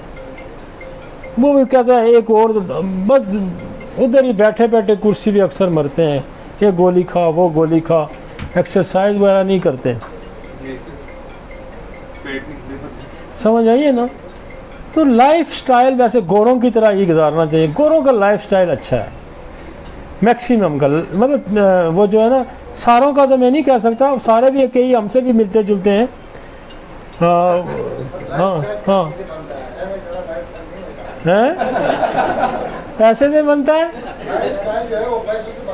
मैं आपको बताता हूँ, मैं 100 साल से ऊपर आता हूँ, जिसके बंदे के पास पैसे नहीं थे, 118, 20 साल उनकी उम्र थी। मैं अभी बताता हूँ आपको, अभी ठहर जाएं, मेरे पास जवाब है। मैं आता हूँ 100 साल से ऊपर ना, मैं आपको बताता हूँ गरीब लोगों की उम्र 160, 120, 25 साल है। हाँ, तो फिर उसका लाइफ स्टाइल क्या ना, फिर थीम ये है कि फिजिकल एक्सर्शन होनी चाहिए। आपको कौन रोकता है कि आप 5 किलोमीटर वॉक ना करें, 10 किलोमीटर वॉक करें ना। गरीबी का क्या ताल्लुक है इसके साथ? आप ज़रूरत नहीं जाके स्क्वाश खेलें, आप बैडमिंटन खेलें, आप जनाब गोल्फ खेलें, आप जनाब उधर टेबल टेनिस खेलें, आप जिम जाएं, ये ज़रूरत नहीं है आप सड़कों में दौड़ें, आप एक्सर्ट करें, अपने घर के काम काज करें, खेती बाड़ी करें, गार्डन ठीक करें, कुछ करें, मतलब इस पे पैसे की ज़रूरत ही कोई नहीं है, घंटा के निकालना है ना बीच में से। हाँ वो तो फिर अमीर आदमी का शौक है ना कि गोल्फ खेलना है, वो बैडमिंटन खेलनी है जी, स्क्वॉश खेलनी है जी, समझ आइए आपको। ये शौक जो है ना, ये एक्सरसाइज वाला आप कहीं भी पूरा कर सकते हैं। और ये शौक जो है ना पैसे लेके, पैसे कमा के भी पूरा किया जा सकता है। किसी का काम करें ना, मजदूरी कर लें, दिहाड़ी 5-7 बेलचे मारें और काम करें, खुदाई शुदाई करें, वैसे एक्सरसाइज भी होगी, 4 पैसे भी मिल जाएंगे। हार्ट के लिए लेक्सिस, लाइका, यहाँ हार्ट की बड़ी डिजीज़ हैं जी। मैं सिर्फ हम एड्रेस करना चाहते हैं कि आपको इसको एड्रेस करना है। और मैं कॉमन मेडिसिन आपका, मेरा हार्ट का पूरा हमारा लेक्चर है, कोई 7 लेक्चर की सीरीज़ है हार्ट पे। यहाँ डालने का मकसद यह है कि इस उम्र में हार्ट की बीमारियाँ बहुत ज़्यादा, तो हार्ट को एड्रेस करना है। लेक्सिस, लाइको, ओरामेट, एपस, लाइकोपस, ब्राटाम्योर और कैक्टस, क्रेटेगस, नाजा, स्पोंजिया, मतलब नाजा जो है वो कार्डियक कफ जो होती है, हार्ट के मरीज़ों की खांसी जो है, अब कहते हैं ना बूढ़े बंदे खांसते कैसे हैं और रुकते नहीं हैं, तो नाजा और स्पोंजिया मैं कहता हूँ इस तरह खांसी रोकती है ना, कार्डियक कफ आप देंगे पूरी खांसी रुक जाएगी। फिर नाजा, कार्डियक कफ की एक बड़ी दवाई रेपर्टी में भी लिखती है नाजा, और बहुत एक्सीलेंट वर्क है नाजा का। हालांकि दोनों कोबरा हैं, नाजा भी और लेक्सिस भी, लेकिन कफ को नाजा बहुत अच्छा रोकता है, इसलिए स्पोंजिया बहुत अच्छा रोकती है, ड्रोसरा बहुत अच्छा रोकती है। अब रात की खांसी जो है, ये तो कार्डियक कफ की बात है। अगर किसी ने सवाल किया तो बंदे खांसते कहते हैं। अब ज़्यादा प्रॉब्लमेटिक जो खांसी है वो रात की होती है, बूढ़ों की।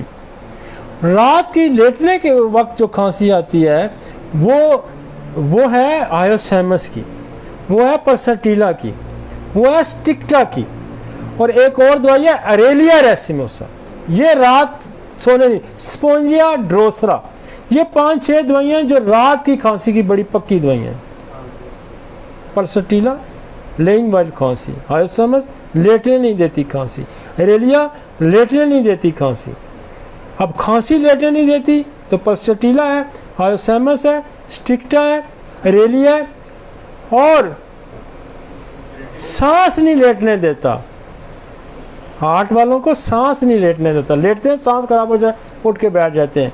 लेक्सिस है, ग्रेंडेलिया है, ओपियम है, ये लेटते हुए सांस का खराब उठ के बैठ जाता है मरीज। ठीक, दिन को तो बड़ी रेंज है नहीं खांसी की, वो तो देखें जो प्रोडक्टिव खांसी है उसमें स्टेनोमेट है, एंटोमटाट है, काली सल्फ है, कास्टिकम है, सिपिया है, सनेगा है, और जो ड्राई कफ्स हैं उसमें ब्रायोनिया है, रूमेक्स है, रेली क्या उसका नाम है, क्रोलियम रूब्रोम है, और उसके बाद मेंथा पिप है, स्टिक्टा है, ये सारी ड्राई कफ की, रूमेक्स है, फास्फोरस है, आर्सेनिक आयोडाइड है। ओल्ड एज कफ की बात करें, old age cough, and old age cough जो है वो सनेगा है, सनेगा, क्योंकि हम इस एरिया को फिर रहे हैं ना, हम 60 साल तो आगे निकल गए। अब 60 साल तो आगे की गल करो।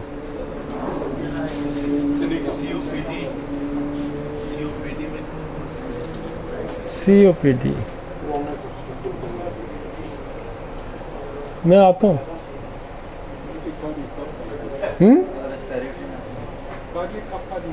कार्डियक कफ जो है ना, ये जो है इसमें तो आप लंबी रेंज में ना जाएं, ये 2 दवाइयाँ तो मैं कहता हूँ एक्सीलेंट है ना, नाजा और स्पोंजिया, बहुत मज़े की काम करते हैं, बहुत मज़े की काम।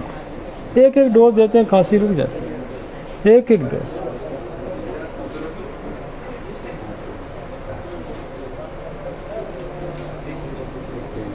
नेक्स्ट चलते हैं।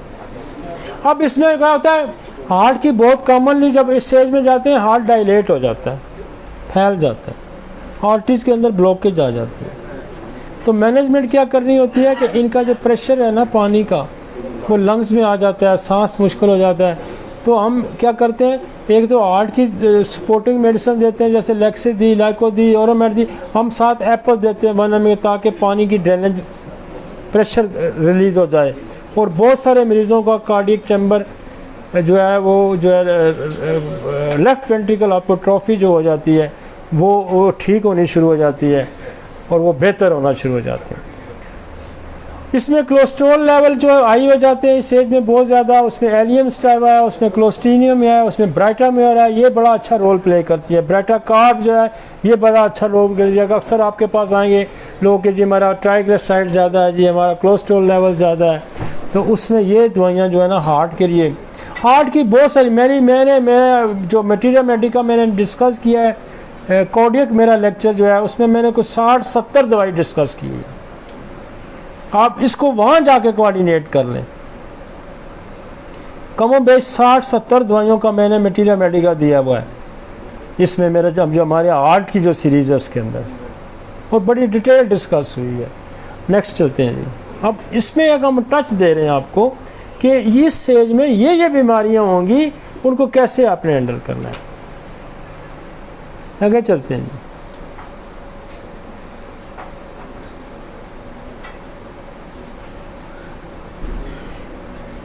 सर इसमें जो पेस मेकर लग जाता है, ब्रेडिकार्डिया होती है, पेस मेकर जो है ना, आपका अपना पेस मेकर काम करना छोड़ देता है ना, तो वो आर्टिफिशियली कि वो स्लो जो वो बेसिकली कार्डियक उसको एड्रेस करें ना, जैसे आपकी लोअर हार्ट बीट आ जाती है ना, उसमें आपका जो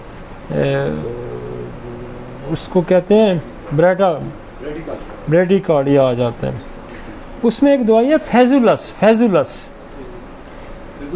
फेजुलस, उसमें जल्सीमियम है, उसमें ये भी आपकी ओरोमेट है, उसमें ये 3-4 दवाइयाँ बड़ा अच्छा काम करती हैं। लाइकोपस भी है, और बहुत से मलेरिया है। वो मेरी एक पूरी हमने एक उस पर डिफ्रेंशिएट करके दी हुई है। मैं अगर एक टॉपिक यहाँ ले लूँगा तो फिर सारा मेरा हार्ट, तो मैंने 7 लेक्चर किए हुए, कहाँ 7 लेक्चर कहाँ मैं 10 मिनट में बताऊँगा, लेकिन हम आपको हाँ रेडियम है। चलें जी आगे, लिवर आगे। बहुत ज़्यादा रोल है लिवर का, बहुत ज़्यादा रोल है लिवर का। लिवर के अंदर पहली पेरिकाइमल चेंज है, फिर फैटी लिवर है, फिर आपका CLD है, फिर सिरोसिस है, और फिर पानी पड़ जाता है, फिर अल्टीमेटली पोर्टल हाइपरटेंशन हो जाती है, जो पोर्टल वैन है हमारी वो फूल जाती है, लिवर के जो साइज़ है वो सिकुड़ना शुरू हो जाता है, जिसको सिरोसिस कहते हैं। लिवर की डिजीज़, लिवर एक बहुत बड़ी फैक्ट्री है और वहाँ बहुत सारी प्रोटीन्स बनती हैं, और लिवर का अच्छा रहना जो है आपकी उम्र में इजाफा करता है। तो लिवर को एड्रेस तो हमारा पिछले कोई दो दवाइयाँ 3 दवाइयाँ तो हेपेटाइटिस ने बड़ा इस पर ग्रिप रखी है, लेकिन जो हम खाते हैं वो डिटॉक्सीफाइड लिवर ने करना होता है। तो लिवर जो है ना उसको हम बीमार कर देते हैं, खला के मिर्च मसाले, सुर्ख मिर्च, काली मिर्च, सफ़ेद मिर्च, रेड मिर्च, ग्रीन मिर्च, दालचीनी भी पाओ जी, इससे फलाना भी, गर्म मसाले भी पाओ जी। टेस्ट डेवलप करने के लिए जो हम इतना गंद बला खाते हैं, समोसे पकोड़े, और ऊपर से जनाब ये जितनी बनी बनाई चीज़ें, इसने सब ने, फिर ड्रग्स, हम पेन किलर बेताशा हम लोगों ने घरों में रखी होती हैं, पैनाडोल खाएँ, फलाना खाएँ, स्लीपिंग पिल्स, सब ने डिटॉक्सीफाइड लिवर में होता है और लिवर बीमार हो जाता है, लिवर बीमार हो जाता है। और यहाँ आपको लिवर में आपको चेलिडोनियम बहुत अच्छा रिस्पांस करती है, लाइकोपोडियम बहुत अच्छा यहाँ रिस्पांस करती है, और डिजेनरेटिव चेंजेस में फास्फोरस की अगर अपनी पिक्चर आपको नज़र आए, वो क्लोस्ट्रीडियम बड़ा अच्छा सपोर्ट करती है यहाँ पे। क्लोस्ट्रीडियम लीवर की बहुत सारी दवाइयाँ हैं, जैसे कोलेस्ट्रीनम है, चेरिडोनियम है, लाइकोपोनियम है, चेनोपोडियम है, चुनेंथिस है, टीलिया है, मायरिका है, मर्कसाल है, कॉर्डवस मैरिनस है, और ये सारी दवाइयाँ जो लिवर पे बहुत अच्छा इफेक्ट करती हैं। जैसे मायरिका बहुत अच्छा काम करती है, स्पेशली इस रीजन में जो पेंशन आता है, पुराना क्रोनिक डिजीज़ में मायरिका यहाँ एक डोज दो ना 1 mg के, तो बंदा थोड़ी देर में सेट हो जाता है। लेकिन दर्द यहाँ होता है, डिजनरेशन है, दर्द पीछे क्रॉस करता है, तो चेरिडोनियम है, लाइकोपोडियम है, मैगम्योर है। सर दर्द के साथ कंप्लेन है, हर उसमें चुनेंथिस है, हर गर्मी में जंडस हो जाना, LFT ज़्यादा रहना, क्रोटेलस है नीचे ले आती है। तो ये जो 10-15 दवाइयाँ हैं, टीलिया है और डोलिकोज है, एसिड पिक्रिक है, ये सारी दवाइयाँ लिवर की। TNT है, बहुत excellent remedy for the liver. उसकी वजह से ब्लड कंपोजिशन भी चेंज होती है। चीप हमारा जो बहुत ज़्यादा सिरोटिक के पेशेंट आते हैं उनमें TNT का, क्रोटेलस का, इसका बड़ा इस्तेमाल होता है। कार्डोस भी है, लेकिन मेरे हाथ में इतनी चढ़ती नहीं है कार्डोस। कोएशिया बड़ी मैंने पीछे प्रूविंग लगाई हुई है हमने। कोएशिया हम उन पर यूज़ करते हैं, उसमें लिखा हुआ है बोरक ने कि सिरोटिक विद असाइटिस, कोएशिया सिरोटिक विद असाइटिस, जहाँ पेट में पानी भी हो और जिगर सुगड़ भी जाए, तो कोएशिया है।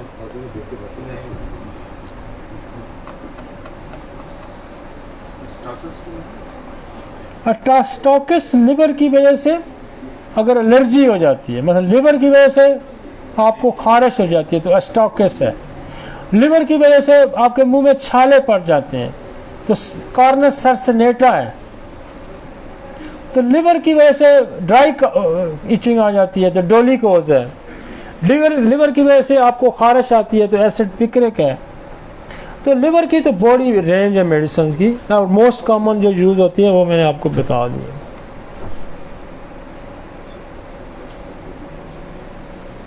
आगे चले जी।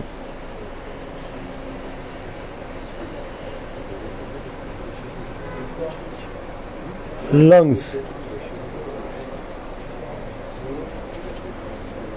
सांसें रुक जाना जो है वो फिर काम ख़त्म होने वाला बात है। जहाँ सांस रुक गया, जहाँ हार्ट की बीट रुक गई, लिवर मारता है बड़ी देर से, ये मेरी बात याद रखें।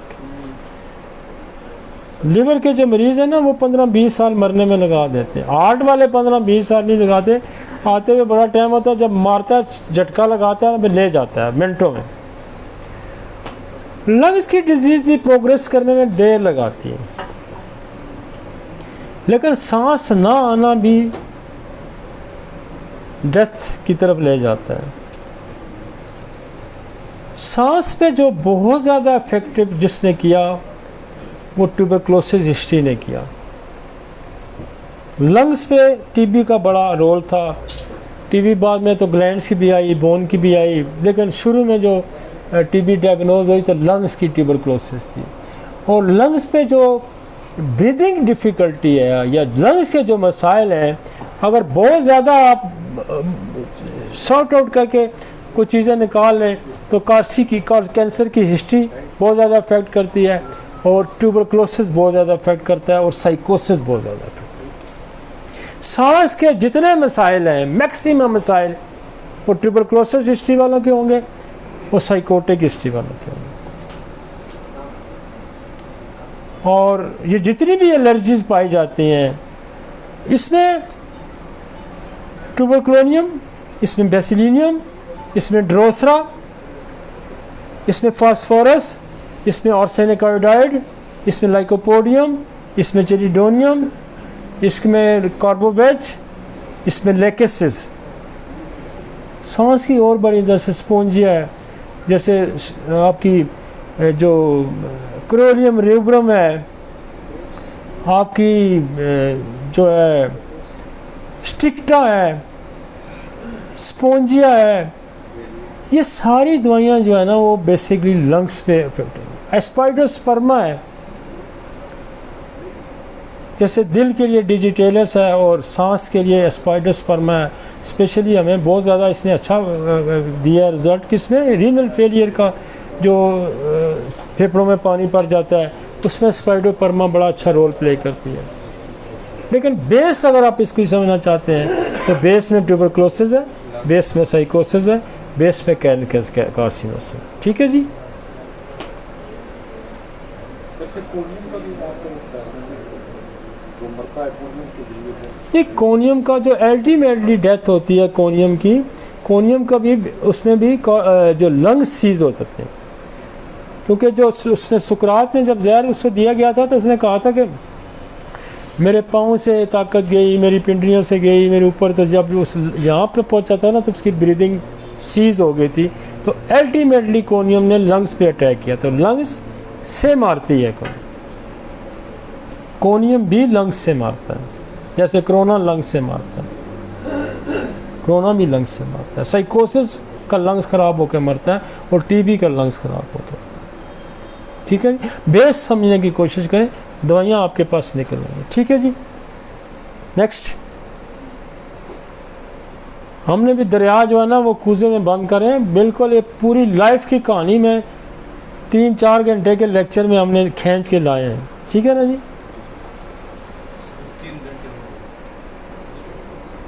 3 घंटे हो गए।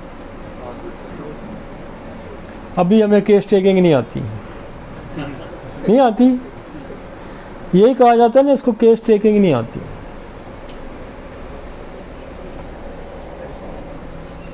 दुनिया कब चुप रहती है सर? ये नहीं चुप नहीं रहती, मतलब ये है कि हमने चुप कराना आता है। नहीं वो हमने किया हुआ है, वो भी चुप कराने का ना पूरा सिलेबस। ये आपको मैं 3 घंटे दे रहा हूँ ना, ये टाइम ही दे रहा हूँ ना। ये 3 घंटे लगा के एक एक चीज़ समझा रहे हैं ना, ये टाइम ही दे रहे हैं। सर लंग्स में हम पोथोस इस्तेमाल कर सकते हैं। पोथोस डस्ट एलर्जी में जो आपका सीज़न आता है ना, ये थ्रेशर सीज़न होता है जब गंदम काटी जाती है और उसको, उसमें स्पोंजिया बहुत अच्छा काम करती है, उसमें पोथोस बहुत अच्छा काम। सर जी इस उम्र में कोविड ज़्यादा सर इन लोगों पे 60 के ऊपर कोविड इन पे असर ज़्यादा करता है ना, जो लंग्स के जिनके वीक होते हैं। कोविड के लिए तो बहुत बोल चुका हूँ पहले, आजकल वो नहीं, मैं कोविड पे आजकल उन्होंने रिस्ट्रिक्शन लगाई हुई है। यूट्यूब पे लेक्चर ही नहीं चलेगा। वो मैं पहले बोल चुका हूँ, लेकिन अभी रिस्ट्रिक्शन लग गई है, आप इस पर नहीं बोल सकते। यूट्यूब वाले नहीं चलाएंगे, मैं बोल दूंगा तो वो फिर काटना पड़ेगा इसको। और सेपरेटली हम बहुत पूरे मैंने पूरे लेक्चर कवर पे किए हुए।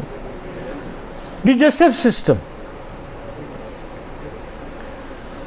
इस स्टेज में डाइजेस्टिव सिस्टम बहुत वीक हो जाता है, स्लो हो जाता है। आपके एंजाइम, आपके एसिड्स, यहाँ एसिड रिफ्लेक्स आएगा, गैसेस बड़ी बनेगी, स्लो हो जाता है ना सिस्टम स्लो हो जाता है। जब सिस्टम स्लो होगा तो गैस्ट्राइटिस होगा। रिफ्लेक्स बहुत आता है इसमें। और रिफ्लेक्स क्या होता है कि आपका जो स्फिंक्टर है, ये ओसोफेगस पे और मैदे के मुंह पे एक स्फिंक्टर लगा होता है जो खुराक को नीचे जाने देता है ऊपर, ये डायलेट हो जाता है, लूज हो जाता है। मसाले खा के, घी गंद बला खा के इसके अंदर ये एपोट्रोफी हो जाती है, फैल जाता है, वीक हो जाता है, ये वो स्ट्रेंथ नहीं रखता। तो फिर एसिड रिफ्लेक्स आता है, जिसको कहते हैं एसिड रिफ्लेक्स। ये बीमारी बहुत कॉमन है। गैस्ट्राइटिस बहुत कॉमन है, गैस की बीमारी बहुत कॉमन है। और यहाँ डाइजेस्टिव सिस्टम में पेन बहुत कॉमन है। तो यहाँ बहुत कॉमनली यूज़ होने वाली दवाइयाँ जो हैं वो नक्सफमीका है, वो पल्सटीला है, वो लाइकोपोडियम है, वो कार्बोवेज है, वो आयरस वर्सिकुलर है, वो हाइड्रास्ट्रस पूरे डाइजेस्टिव ट्रैक पे काम करते हैं, मुंह से लेके एनल तक हाइड्रास्ट्रस का बड़ा रोल है। फिर यहाँ आपके जो मियाज़मेटिक मेडिसिन यूज़ होती है वो एच पाइलोरी है, नसोर जो यूज़ होता है, बहुत अच्छा यूज़ होता है। और जब से हमने इसका इस्तेमाल शुरू किया है हमारे रिज़ल्ट बहुत अच्छे हो गए। अब इसमें गैस्ट्रिक के लिए आपके पास लाइकोपोडियम है, आपके पास कार्बोवेज है, आपके पास चाइना है, आपके पास रेफिनस है, आपके पास एसाफोटेडा है, और आपके पास अर्जेंटम नेट्रिकम है, ये दवाइयाँ जो गैस पे, चाइना है, ये जो गैस पे काम करने वाली हैं, लेकिन इसके साथ आप अगर एच पेलोरी का इस्तेमाल, और एसिड रिफ्लेक्स में जो हम पहले आयरस वर्सिकल का इस्तेमाल करते थे, हम रोबिनिया का इस्तेमाल करते थे, हम फास्फोरस का इस्तेमाल करते थे, हम नक्सवमिका का इस्तेमाल करते थे, लेकिन पिछले 4-5 साल से हमने ये सारा छोड़ दिया। एसिड रिफ्लेक्स पे हम 3 दवाइयों का इस्तेमाल करते हैं, सिर्फ नक्सवमिका का, बिस्मिथ का और कैडमियम सल्फ का। ठीक है जी, हम छोड़ दी मैंने सारी दवाइयाँ, और ये कभी फेल ही नहीं होती। नक्स, बिस्मिथ एंड कैडमियम सल्फ। जितना अच्छा रिफ्लेक्स को कैडमियम सल्फ रोकती है और बिस्मिथ है जी, कैडमियम सल्फ, नक्स, बिस्मिथ, कैडमियम सल्फ। नेक्स्ट, इसमें कॉन्स्टिपेशन हो जाएगी। कॉन्स्टिपेशन में देखें 3 चीज़। कॉन्स्टिपेशन क्यों होगी? हाथों की लुब्रिकेंट ख़त्म हो जाएगा जब ओल्ड एज में, पेरिस्टाल्टिक मूवमेंट स्लो हो जाएगी। What is the peristaltic movement? Intestine की ये मूवमेंट है जिसको पेरिस्टाल्टिक मूवमेंट कहते हैं, ये स्लो हो जाती है। और कॉन्स्टिपेशन, सिक्रीशन कम हो जाएगी तो ड्राइनेस होगी, कब्ज हो जाएगी। और इसमें जो दवाइयाँ इस्तेमाल होती हैं इस एज में, अगर पेरिस्टाल्टिक मूवमेंट को बेहतर करना है तो प्लम्बोमेट और ओपियम है। अगर ड्राइनेस को ख़त्म करना है तो ब्रायोनिया है, एलोमीना है, नेट्रोम्योर है। ड्राइनेस को ख़त्म करना है, एलोमीना है, ब्रायोनिया है, नेट्रोम्योर है। पेरिस्टाल्टिक मूवमेंट को करना है तो क्या है, उसमें आपकी ओपियम है, उसकी आपकी प्लम्बम है, एक और है, नो एक और, वो फेल्टोरी। ये पेरिस्टाल्टिक मूवमेंट को तेज़ करती है, FEL, फेल्टोरी।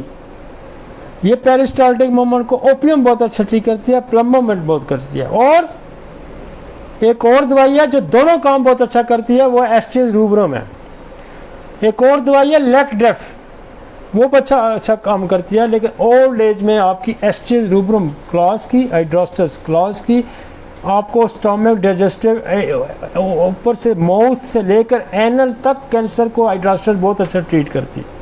और फिर आपकी क्या है, कार्सिनोसन।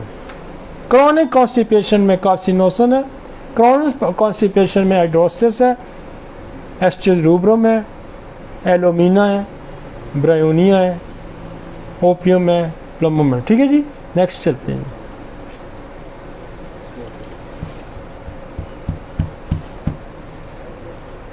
टाइम बहुत हो गया।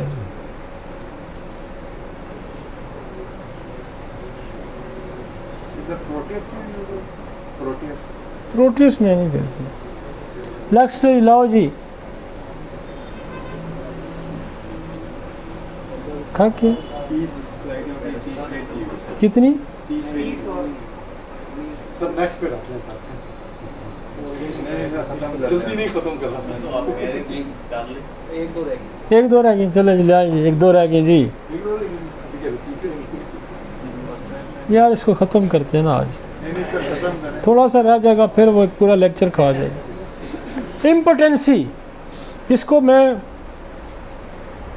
12 साल से शुरू किया है मैंने, 18 से 4 इम्पोटेंसी के पीछे।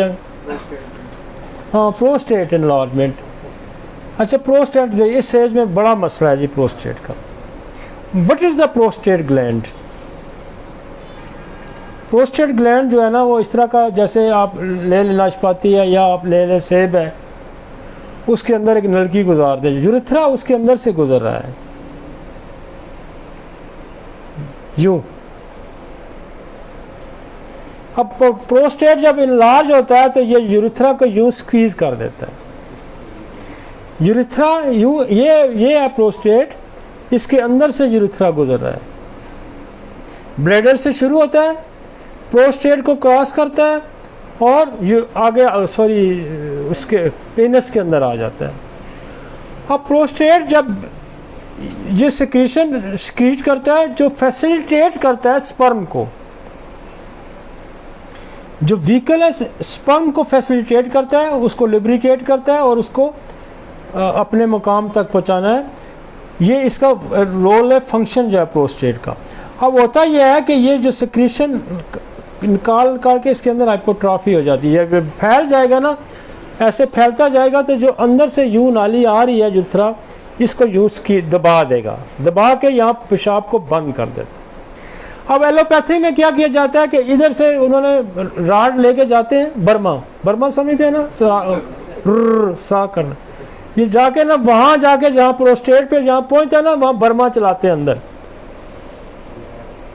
और उस सुराख को बल्कि यहाँ से यूरेथ्रा उड़ा के रख देते हैं, और वहाँ एक नाली बन जाती है, जिसको टनल समझें कि वो बन जाती है, और वहाँ से पेशाब पास होना जाता है।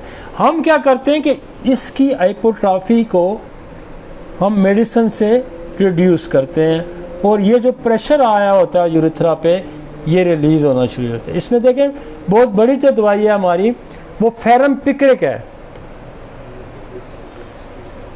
और फेरम पिक्रिक जो है वो बहुत दफ़ा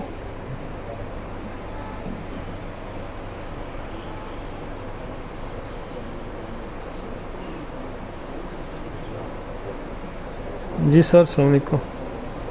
बस वाइंड अप हो रहे हैं, बस 2-4 मिनट। हाँ वही ठीक है, ठीक है, okay okay okay okay okay.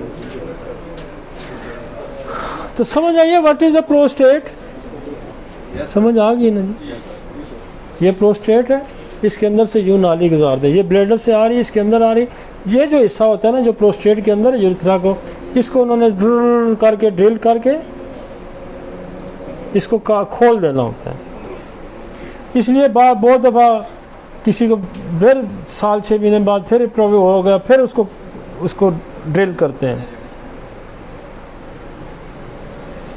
हमारी मेडिसिन फेरम पिक्रिक बहुत अच्छा प्रोस्टेट ग्लैंड के लिए अच्छी दवाई है। कोनियम प्रोस्टेट कैंसर की भी बड़ी दवाई है, और प्रोस्टेट एनलार्जमेंट की भी बड़ी दवाई है। फिर आपकी दवाई है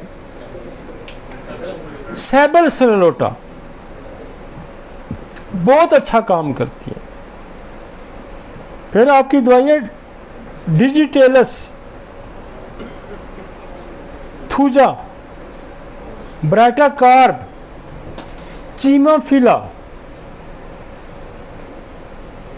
ये बहुत कॉमन यूज़ होने वाली दवाइयाँ प्रोस्टेट ग्लैंड के लिए। और इसके साथ आप थोड़ा सा मियाज़मेटिक टच भी दे सकते हैं कि मेडोरिनम दे दी, कार्सिनोसन दे दी, ठीक है ना जी।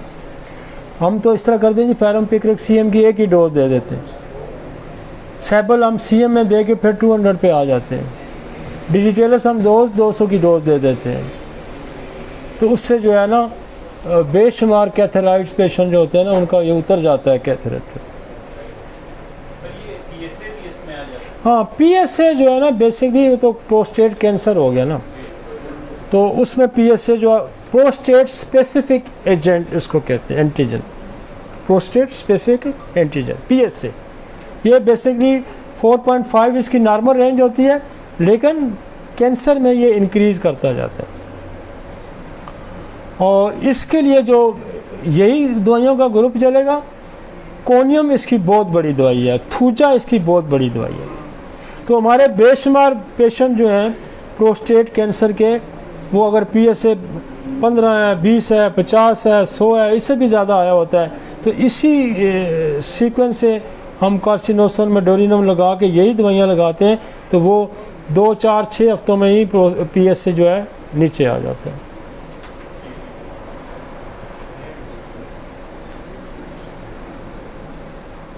फौरी जो खोलती है ना, डिजिटेलस देंगे, फेरम पिक्रिक देंगे, फौरी पेशाब चला देगी। डिजिटेलस फौरी पेशाब चला देती है। आपकी सोलिड्रैगो चला देती है पेशाब। अगर आपको पास एक्यूट पेशेंट आ जाते हैं, पेशाब बंद हुआ है, तो फेरम पिक्रिक CM की एक डोज दे दें, चला देगी। कोनियम है, सेबल आप मसलसल देंगे तो एट्रोफी जो है, हाइपोट्रॉफी, उसको सिक्रीज करके रख देगी। कोनियम ब्लैडर पे, कोनियम प्रोस्टेट पे, कोनियम जेनेटल सिस्टम पे, और ग्लैंडुलर, चाहे वो मेमरी ग्लैंड्स है, चाहे वो एड्रेनल ग्लैंड है, चाहे वो थायराइड ग्लैंड है, चाहे वो पिट्यूटरी ग्लैंड है, कोनियम का बड़ा अच्छा रोल है।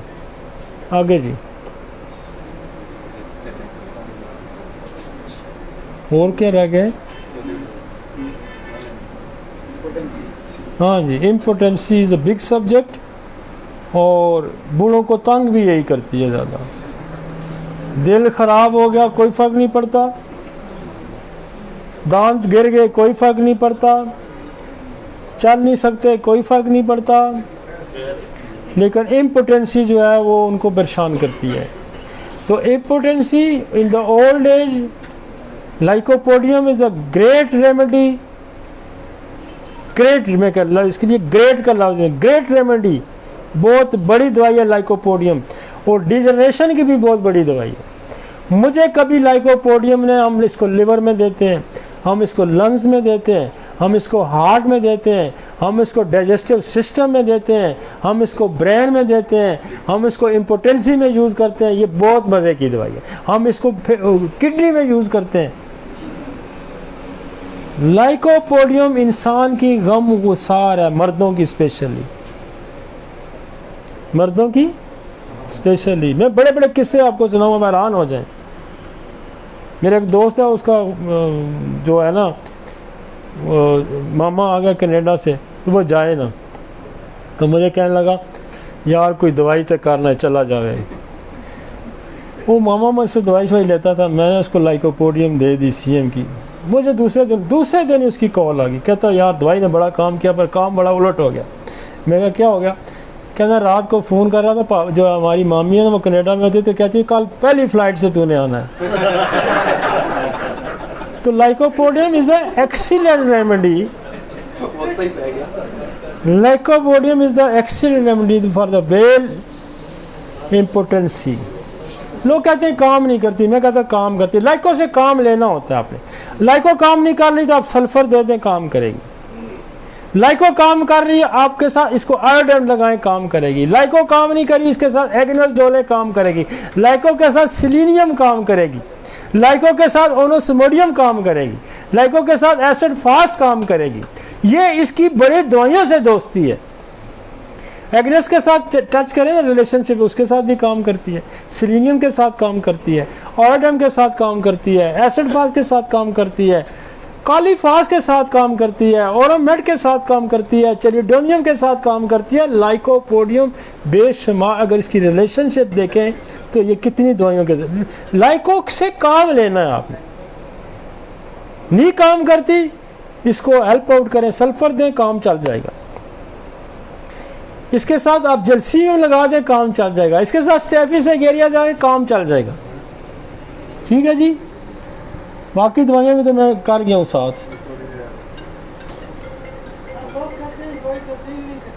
हाँ, मेरा एक दोस्त था, उनके वालिद साहब आए, मुझे कहते यार मेरे वो दवाई में, वो बचपन से ज़्यादा मेरे बड़े उनके वो यार डॉक्टर दवाई दे, फलाना मसला हो गया ना, बड़े रोब से जैसे ज़्यादा हम मेरे क्लास फेल है उसके वालिद साहब से, तो वो आए तो कहने लगे मैंने दवाई दे दी, तो सीधे अंदर आ जाते थे ना, वो कहते ओ यार तेरी दवाई ना, ओ डॉक्टर कोई नहीं यार फ़र्क शर पिया। मैं कहा मैं नहीं दवाई बदली नहीं, दवाई वही देनी, दवाई चेंज ना करी। तो दैट इज़ द लाइकोपोडियम। हमारी समझ आ गई। लेकिन एसिड फास्ट बड़ा अच्छा काम करती है, सेलेनियम कोनियम बड़ा अच्छा काम करती है, और हमारे पास तो लाइको कोनियम एसिड फास्ट ये बहुत ज़्यादा चलता है। लाइकोपोडियम ओनोस्मोडियम अच्छा। फिर जो ना काम करे तो हम इसको एक्सरे साथ लगा देते हैं। मेडोरिनम बड़ा लिबिडो को इंक्रीज करती है। मेडोरिनम आप यकीन माने 200 की डोज है, बंदा मस्त हो जाता है। तो ये कैलेडियम है, पिक एजुकेशन में कैलेडियम है, कैलेडियम सेलेनियम किक एजुकेशन है। ये सारी आप लाइको के साथ इनको घुमाएं, ये कहते हैं ना दुल्हा है दुल्हा इसके साथ ना चीज़ें इधर उधर लगाते जाएं, शामिल शिमल करते जाएं, ये आपको मायूस नहीं करेगी। आप असल में चाहते हैं कि ये अकेली लड़े, बाज़ दफ़ा अकेली नहीं लड़ती। ये बाज़ दफ़ा अकेली फाइट नहीं करती, इसके साथ कोई इसको हेल्प आउट करने का थोड़ा सा ना इसको सहारा देने की भी ज़रूरत होती है। तो बाज़ दवाइयाँ ऐसी हैं इनको हेल्प आउट करना पड़ता है। जैसे पल्साटीला है, पल्साटीला के पीछे मैज़मेटिक मेडिसिन लगानी पड़ती है, वगरना ये रुख मोड़ लेती है। इसी तरह सलेशिया है, सलेशिया को भी हेल्प आउट करना पड़ता है। हैं ये सारी काम की दवाइयाँ, लेकिन इनसे काम लेना पड़ता है। ठीक है जी। प्रोस्टेट इनलार्ज उसकी वजह से पोटेंशियल, प्रोस्टेट इनलार्ज होगा तो वो प्रोस्टेट की दवाइयाँ देंगे तो वो इसको भी बेहतर करें। सैबल जो है आपकी ग्लैंड की, जैसे मेमरी ग्लैंड, औरतों को जो डिजनरेशन हो जाती है, उसके जो फिगर्स चेंज हो जाते हैं, उसमें देखें सैबल से लोटा बड़ी दवाई है। उसमें आपकी लाइकोपोडियम है, उसमें आयोडम है, उसमें कार्बो एनिमेलस है, उसमें चाइना है, इसमें एक और हमने पोस्ट मेनोपाज भी डाला हुआ है। पोस्ट मेनोपाज की जो दवाइयाँ हैं कि अगर मेनोपाज अर्ली हो जाता है और उसके बाद मेनोपाज के बाद जो है आपकी डिजनरेशन का प्रोसेस अर्ली शुरू हो जाता है, उसमें आपकी ट्यूबरकुलोनियम है, उसकी आपकी सल्फ़र है, उसकी में आपकी सिपिया है, उसमें आपकी लेकेसिस है, उसमें क्रोटोलस का स्कावेला है, तो उसमें लाइकोपोडियम है, उसमें ऑरोमेट है, उसमें कार्सिनोसन है, उसमें मेडोरिनम है, उसमें सिफलिनियम है, उसमें नेट्रम कार्ब है। ये सारी पोस्ट मेनोपॉज की दवाई। ठीक है जी। हमारे पास कॉमनली जो यूज़ होती हैं वो कौन सी हैं? कार्सिनोसन यूज़ होती है, नक्सवमिका यूज़ होती है, सल्फ़र यूज़ होती है, ट्यूबरकुलोनियम यूज़ होती है, लेक्सिस यूज़ होती है, सिपिया यूज़ होती है।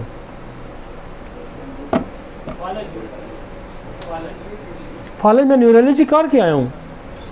हाँ अब सोया हुआ था, मैं कर के आया हूँ न्यूरोपैथी। यार मैं न्यूरोपैथी कर रहा हूँ, जल्सियम, कॉलीफास, कोपियम, में सारे में कर के आया हूँ। व्हाट इज द न्यूरोपैथी कर आया हूँ मैं। 100 साल से ऊपर भी आप हाँ 100 साल के ऊपर चलते हैं जी। अल्लाह जी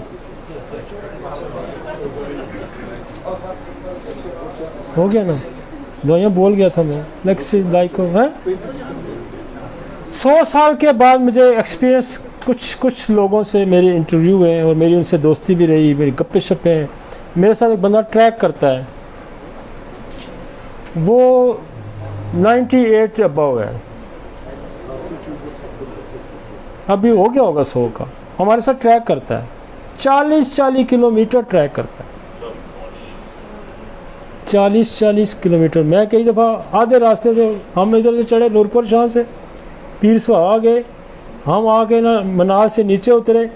तो मैं क्या चलो जी, कहता नहीं मैं ज़रा ऐं कड़ा मार के आना, मैं दमने को उधर लैसा समझ आइए।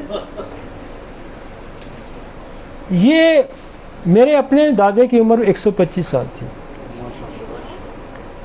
और कदर मुश्तरक मैं एक चीज़ मैंने देखी थी कि उस बंदे ने सारी ज़िंदगी किसी से कर्ज नहीं लिया, एक पैसे का किसी का दबाव नहीं था। नो, ये जो कर्ज है ना, ये भी इंसान की उम्र को कम करता है। ये मेरी बात याद रखें। भूखा सो जाना, भूखा सो जाना, पैसे नहीं लेने हैं। मैं अपने दादे की मिसाल हूँ, जिंदगी में किसी से एक पैसा धारा नहीं लिया, एक पैसा। साइकिल वो कह रहे थे कि मैंने 1 रुपए की साइकिल खरीदी थी पहली दफ़ा, 1 रुपए की। जब नई साइकिल आई थी तो 1 रुपए की साइकिल। सारी ज़िंदगी उन्होंने साइकिलिंग की, हमने भी नहीं छुड़वाई। फिजिकल सारी ज़िंदगी जिम्मेदारा किया अपने हाथ से। और मैं आपको बताऊं 100 साल की उम्र में मेरे दादा ने शादी की थी।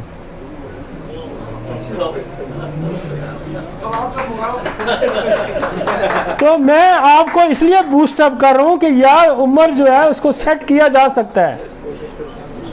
ये मैं आपको सही वो फिगर्स आपको बता रहा हूँ। सबर करो, सबर। तुम मेरे पीछे क्यों पै गए? अभी तो मैं दादा की आधी उम्र को भी नहीं पहुंचा। तो बात यह है कि कर्ज नहीं लिया, सारी जिंदगी कर्ज नहीं। मेरे पास एक बंदा आया, उसकी उम्र थी 117 साल, गुलाम मोहम्मद उसका नाम था, और काशीराम का वो पड़ोसी था। आड़त का काम करता था। और उसका जो दवाई बनी है वो कहता है कि मैं 5 साल की उम्र में बीमार हुआ, मैं दुनिया जान के हकीमों के पास मुझे लेके जाया गया उस वक्त, तो मैं ठीक नहीं हुआ। तो मेरा बाप जो है वो स्मोकर था बहुत बड़ा, मतलब स्मोकिंग बहुत करता है। बाप की उम्र 45 साल थी, 45 साल में बाप मर गया। तो वो कहता मैं हम किसी हकीम के वेटिंग रूम में बैठे हुए थे, तो उसने सिगरेट पिया तो मेरे मुंह पे छोड़ा, तो मेरा कोई तबीयत बेहतर हुई। थोड़ा सा फिर एक दफ़ा और सूटा लगा के फिर छोड़ा, फिर मैं और बेहतर लगा, फिर उसने सिगरेट मेरे मुंह में लगा दिया, तो मैं उधर ही बेहतर हुआ। तो उसने हकीम से मुझे दिलवाई, फिर उसने कहा इतने हकीम फिर छोड़े, हम सिगरेट ना टेर, हम सिगरेट ही भी बचे, कोई गल नहीं। 117 साल उसकी उम्र थी जब वो मेरे पास आया, और 2-3 साल वो फिर भी ज़िंदा रहा है। कोई 18-19 का उसकी डेथ हुई, 121 की। यहाँ सारे उसको जानते थे, बाबा आ गया गुलाम मोहम्मद। वो कहता है जब मैं सिगरेट छोड़ता हूँ ना मैं बीमार हो जाता हूँ,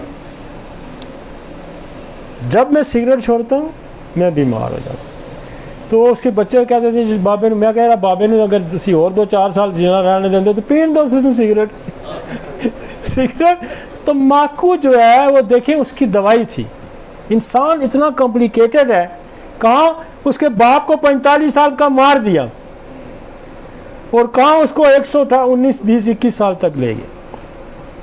मैं जितने बंदों को मिला हूँ जिनकी उम्रें 100 साल से ज़्यादा है, और मेरा बड़ा इंटरेस्ट होता है उनसे बात करना, गपशप करना, मैं मज़ा भी बड़ा करता हूँ। मेरे साथ एक बाबा चलता है, अभी भी कोई 80-90 साल का होगा, तो दूर से नारा मारेगा ओ डॉक्टर अली जिंदाबाद। मतलब मेरे उसके साथ बहुत गपशप होती है, और पूछता रहेगा कि आज आया या नहीं आया, मतलब नारा मारता है मेरा, क्योंकि मैं उसे गपशप करता हूँ जितना देर होती है, और ट्रैक करता है, सारा ट्रैक करता है। ट्रैक को मजबूरी से करता है, वो रहता पीछे उधर वकीना गाँव है वहाँ रहता है, तो ये सारा ट्रैक वो चढ़ता है।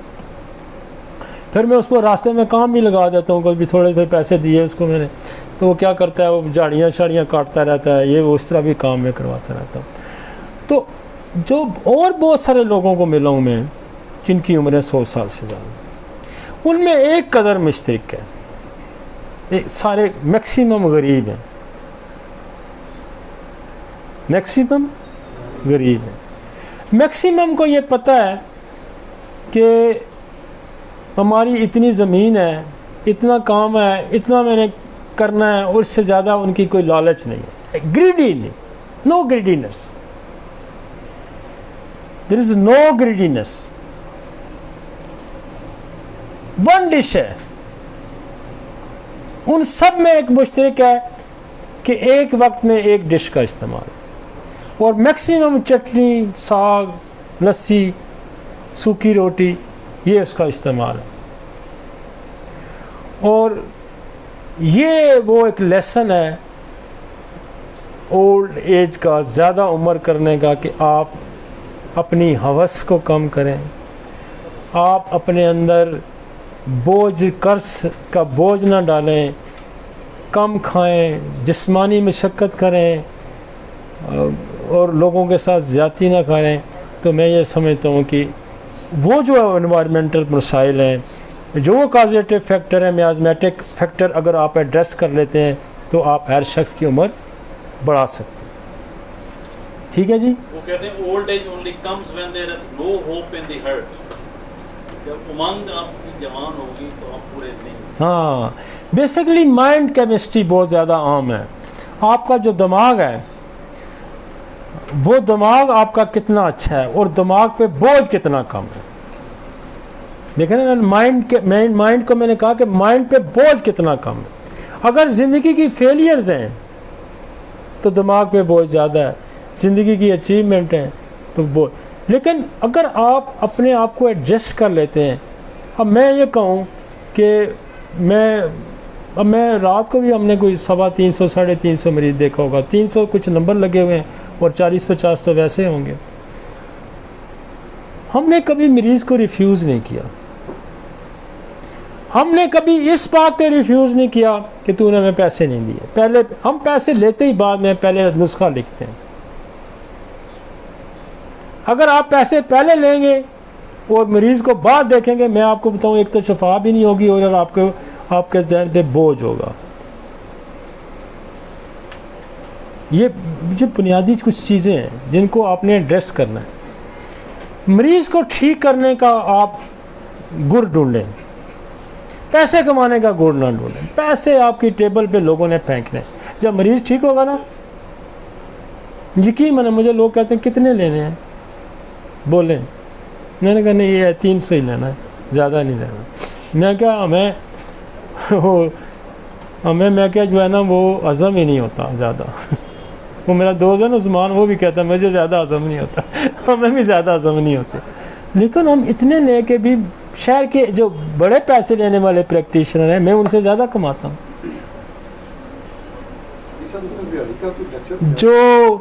वो जो है ना हिंदू जो होता है ना, हिंदू, वो एमटी जो होती है ना, एमटी डालडे का टीन हो गया, बोरी होगी, थैला हो गया, एमटी पे सौदा बेच देता है।